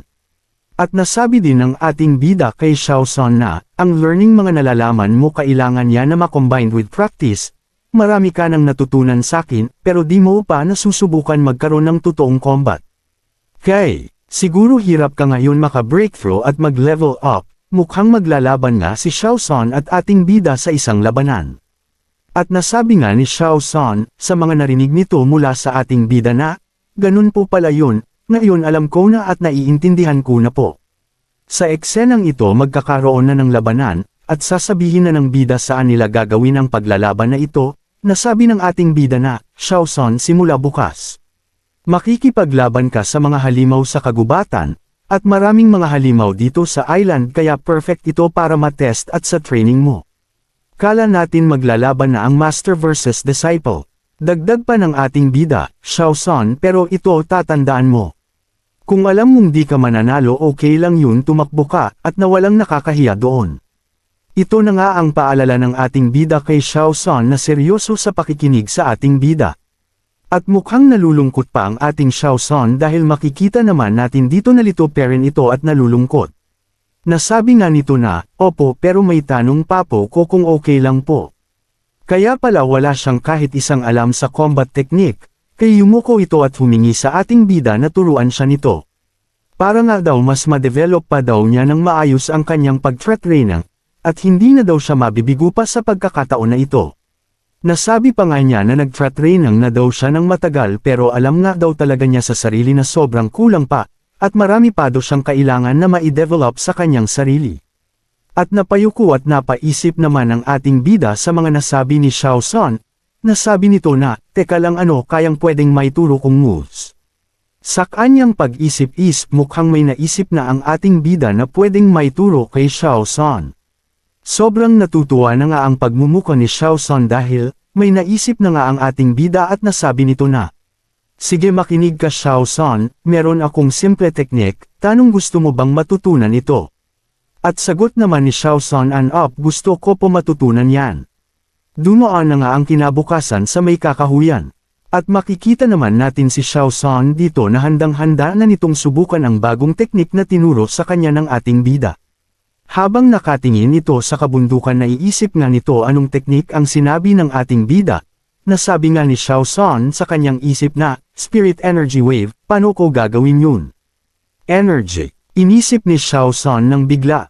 Sinubukan na nga nito na mag-ipon ng energy sa kanyang palad at nasasabi nito sa current na lakas niya ay hirap pa itong makapagpalabas ng mas malakas na energy.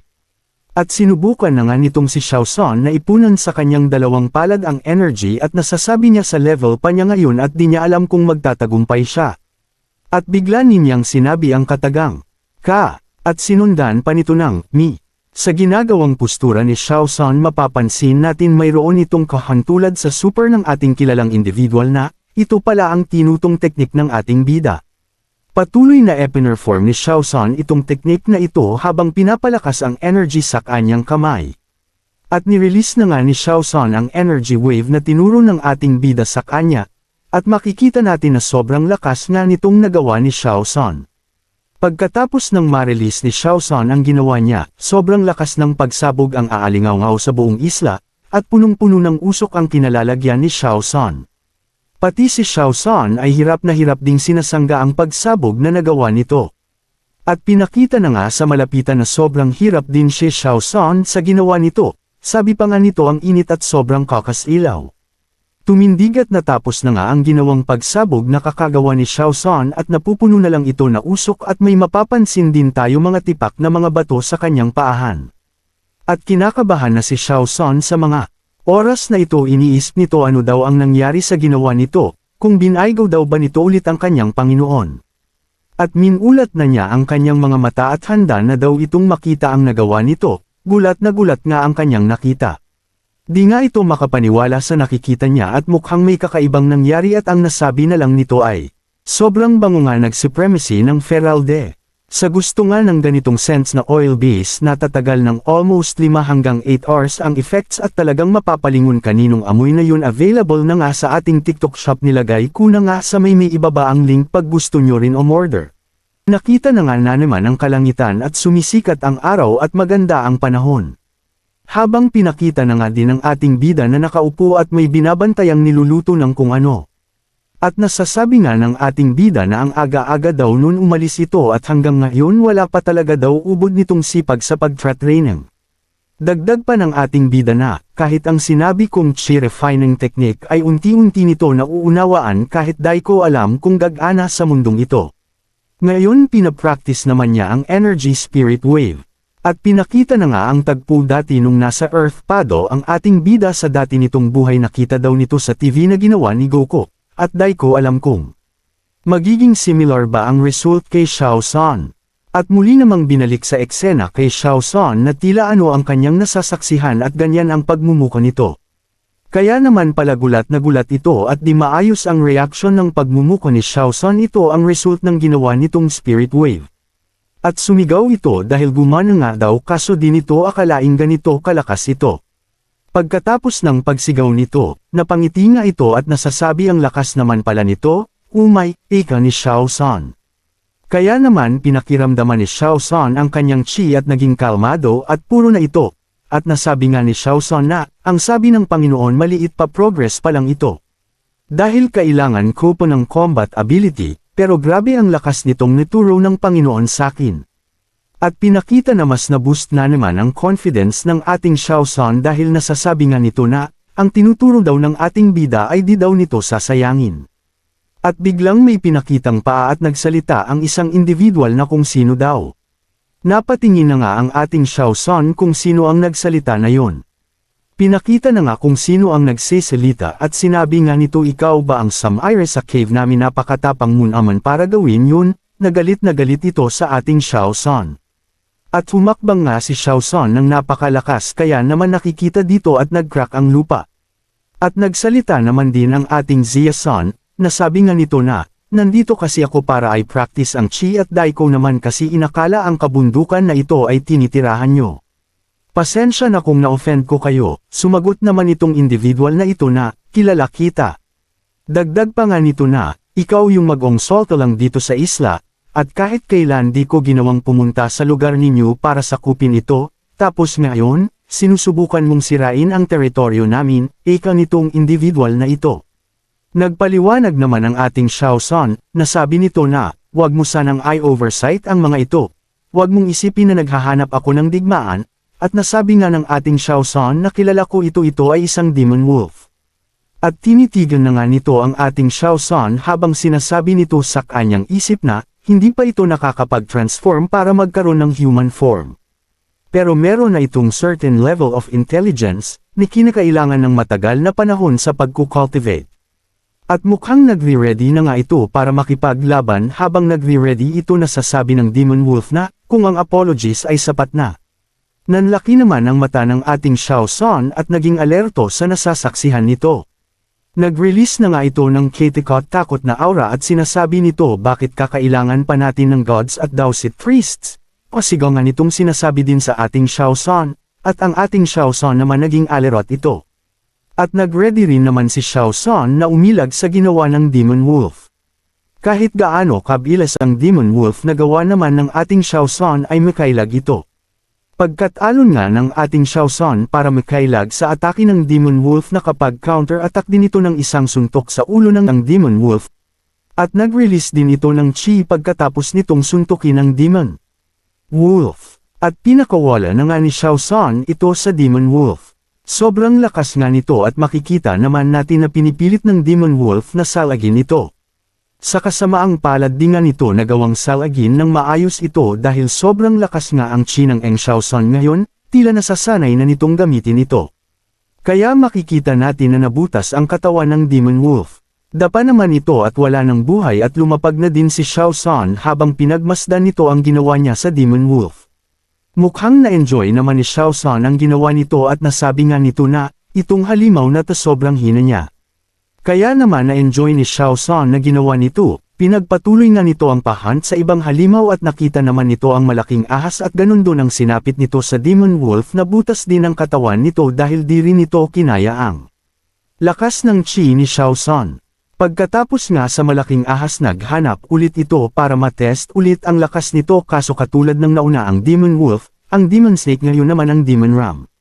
Parehas ang sinapit sa kamay ng ating Xiao San. At pinakita naman si Xiao San na nasa kayang paahan ang mga nakalaban nito at nasasabi nito na napakahina nga daw ang mga halimaw dito at wala daw ibang makakapag-match sa lakas nito, habang pinakita nga dito si Xiao San na nababalot ito ng nakakatakot na expressions. Bigla naman may pinakitang isang kakaibang aura sa eksenang ito. At na-detect nga din ito ng ating Xiao San at nasasabi nito may kakaibang aura daw sa kabilang side ng kinakatayuan nito, kaya naman napatitig ito saan niya ito nararamdaman. Balak nga nitong puntahan ng ating Xiao San dahil nagre-ready na naman itong umalis, dahil naging curious ito kung ano ang naramdaman nito, nasabi nga nito bago umalis napakalakas nga daw ng nararamdaman nito demonic energy. Nagtitipon sa isang lugar. Ganun na nga ang ginawa ni Xiao San ang tumalon nito para makapunta na ito ng mabilis doon.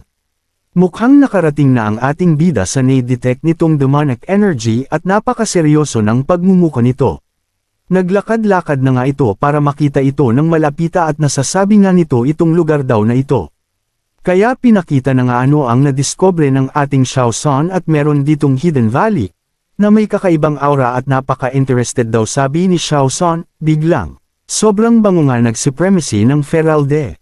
Sa gusto nga ng ganitong scents na oil base na tatagal ng almost 5 hanggang 8 hours ang effects at talagang mapapalingon kaninong amoy na yun available na nga sa ating TikTok shop nilagay ko na nga sa may ibaba ang link pag gusto nyo rin umorder. Kaya pinapakita dito ang isang tahanan naglalabas ito ng demonic dark aura habang pinagmamasdan ito ng ating Xiao San. Nasabi nga ng ating Xiao San, ang mga ibang halimaw ay nakagawa na ng tahanan dito, at grabe ang lakas pa lang ng aura dito. Ngayon ko po lang na-encounter yang ganito, ano naman kaya masasabi ng aking Panginoon pag sinabi ko ito ika ni Xiao San? At di ka maisip ng ating Xiao San ang mga nangyayari sa harapan nito, at marami pa talaga itong dapat malaman daw sa mundo. At nasabi naman ito na, kailangan kong magpunta sa gate at makita sino ang pwede kong makita at makausap about sa mga nangyayari dito. At may kakaibang ihip ng hangin ang naramdaman ni Xiao San at napatingin saan ito dumaan. At nagtago nga si Xiao San para malaman saan ito nang gagaling kaya nag-scout muna siya, kaya nasasabi nga nito dito nang gagaling ang aura. Matingnan nga, at may pinakitang isang individual na may iniinom ito na di pa malinaw ano ito. Titig naman si Zat pinakita nang ang buo ang individual na ito at alak pala ang iniinom ito at tuwang-tuwa nga siya. Dahil sarap daw uminom mag-isa, kasi wala naman daw itong matinong kaibigan. Bigla naman napastop ito sa pag-inom dahil may naramdaman ito ng kakaiba sa paligid niya na may nagmamasid daw sa kanya. Nasasabi naman ni Xiao San halos parehas daw silang gumagamit ng chi dahil ramdam niya ito. At nagsalita na nga ito at pinapalabas na nito ang ating Xiao San na magpakita daw ito at alam niyang nagmamasid lang ito. Di na nga nito mahintay ang ating Xiao San kaya tumalon na ito at pupuntahan nito ang ating Xiao San. Nakita na nga nito ng tuluyan ang ating Xiao San habang nasa ere ito, at ganun din naman ang ating Xiao San hindi nga ito umalis. Kaya nga nagkasukatan na sila ng lakas at nagpapakiramdaman lang. Lumapag na nga ito ng malapit sa ating Xiao San para komprontahin ginagawa nito dito. Lumipas nga ang ilang minuto pa pero hindi pa sila nagkikibuan talaga. Nauna naman nagsalita itong individual na ito at tinanong ito ang ating Xiao San, at nasabi na nga nito na, di ka naman mukhang halimaw. From Taisho Heaven, so di ka ba unaware na itong kinakatayuan mo ay territory ko, ika nito sa ating Xiao San. Napangiti na nga lang ang ating Xiao San sa mga naririnig nito. Nagsalita na nga ito na sabi ng ating Xiao San na dito ako dahil hinanap talaga kita, nasabi nga nito na natutuwa pa ang ating Xiao San. Kaya gulat naman itong sumagot na bakit mo ko hinahanap, dagdag pa nito meron bang nagawa ang sect ng Xiong para ma-offend ka. Kaya ako na mismo humingi ng tawad kung ganon, ika nito sa ating bida. Sumagot naman ang ating Xiao San at nasasabi nga nito wala ka naman dapat hingi ng tawad, din naman kailangan yan. Dito kasi ko at gusto kong magtanong sayo ng isang bagay. Naglabas naman ito ng aura at umiling mukhang naiintindihan nito agad ang gustong palabisan ng ating Xiao San. Nasabi nga nito alam ko na yan, gusto mong makalaban ako tama ba, pero unahan nakita pasensya na pero di ako agree sa gusto mong mangyari bata. Sinagot naman ito ng ating Xiao San na, nakikita ko na ang cultivation mo ay hindi mahina di gaya ng mga nakalaban ko nito lang sa bundok. Pero nakikita ko kasi na patuloy mong binabantayan itong mountain na walang ibang ginagawa kahit makahingi ng enlightenment galing sa Dao. Kaya sooner or later bahala ka dahil madali ka lang matatalo ng mga immortal, inis naman nagsalita ang individual mukhang nagalit na ito. Alam mo ba sa isang tira lang ang buhay mo pwede nang malagutan at walang magagawa ang pinagmamalaki mong lakas ngayon. Dagdag pa nitong individual sumisigaw na nga ito sa galit, fine wala naman akong balak na magkaroon ng conflict sa iba. At kapal naman ng mukha mong pagsalitaan ako ng ganyan, sobrang yabang mo para pagsalitaan mo ko ng ganyan. Kaya naman dahil sa sinabi ng ating bida na pilitan na itong makipaglabang sa ating bida, dahil sa gusto mo nang mamatay bata. Sige pagbibigyan kita eka nito sa ating Xiao San na galit na galit. Nagseryoso na nga ito at nagwagi naman ito sa pag-provoke nito sa individual na ito na nasabi na lang nito sa kanyang sarili na. Fine, sige, maghahanda ako, tingnan ko kung makakayanan ko mga atake niya sa level kong ito. Kaya naman nag-release na ang individual na aura nito dahil gusto nitong ipamukas sa ating Xiaosan ang diferensya, nag-agwat nila at maturuan ito ng lesson. Naglabas na nga nagkakaibang spear ito gamit ng aura niya. At napasigaw pa nga ito na paano mo na provoke ng ganito kagaya kong elder mo, pero kung wish mo nang mamatay ng maaga pues ibibigay ko sa'yo yan. Di lang pala isang spear ang ginawa nito mula sa kanyang aura, bagkus daming spear nga nito na talagang di na nito bibihayin ang ating Xiaosan at nirelease na nga nito papunta sa ating Xiaosan. At pinamalas naman ang ating Xiaosan gaano ito kadisiplina sa pag-training niya at ibang klaseng pinapakita nito, smooth nitong naiiwasan ang atake ng individual nito. Bilis nga ang pinapakitang sidesteps ng ating Xiaosan. Kaya nga nabibigla itong individual na di nito inasahan ang pinapamalas ng ating Xiaosan. Napalapit na nga itong ating Xiaosan at ito naman ang gagawa ng atake sa individual na ito habang lalabas na din ito ng aura sa kamay nito. Nagawa naman nitong masalag ang hotki ng ating Xiaosan pero mapapansin natin na sobrang lakas at di basta-basta ang pinakawalang atake ng ating Xiaosan. Pinakita na nga na totoong di basta-basta ang ating Xiaosan, at nagagawa din itong mag-penetrate ng atake nito sa individual na di na kinakaya pa ang pressure na pinapamalas ng ating Xiaosan. At nakikita naman na ng individual na ito na kailangan na nitong magseryoso dahil ang ating Xiaosan hindi ito basta-basta. Naglabas naman ito ng purple chi sa kanyang kamay at aatake hindi din ito ang ating Xiaosan at nare-recognize na nga nito na ang ating Xiaosan ay kailangan seryosohin talaga o siya ang maseseryosong mapahamak.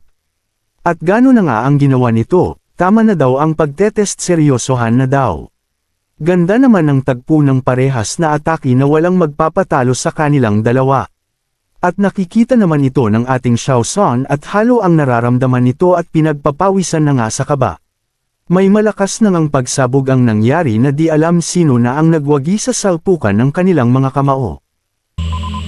Abangan sa ginawa ng ating Xiaosan ay napapayag naman na ito na makipaglaban sa kanya ang isang individual na. Nakita nito sa napuntahan niyang tahanan sa paanan ng bundok na punong-puno ng demonic aura. At nagawa naman ng ating Xiaosan na pakabahin ito ng kunti. Nagawa naman mapaseryoso ito at papatayin ang ating Xiaosan. Tuluyan na bang mapapahamak ang ating Xiaosan dahil din sa kakagawan nito na maprovoke ang individual na nakita nito. Ano naman ang lubusang kinalunggot ng ating bida sa mga nadatnan nito? Kaya naman kung gusto mong malaman pa ang mga susunod na kwento, maaari ka namang mag-like o mag-comments at palimbing na din ng subscribe, dapat naka-bell all para lag kang updated sa mga darating pa nating uploads. Muli maraming salamat sa suportang tunay. Abangan sa ginawa ng ating Xiaosan ay napapayag naman na ito na makipaglaban sa kanya ang isang individual na nakita nito sa napuntahan niyang tahanan sa paanan ng bundok na punong-puno ng demonic aura. At nagawa naman ng ating Xiaosan na pakabahin ito ng kunti. Nagawa naman mapaseryoso ito at papatayin ang ating Xiaosan. Tuluyan na bang mapapahamak ang ating Xiaosan dahil din sa kakagawan nito na maprovoke ang individual na nakita nito. Ano naman ang lubusang kinalunggot ng ating bida sa mga nadatnan nito? Kaya naman kung gusto mong malaman pa ang mga susunod na kwento, maaari ka namang mag-like o mag-comments at palimbing na din ng subscribe, dapat naka-bell all para lag kang updated sa mga darating pa nating uploads. Muli maraming salamat sa suportang tunay.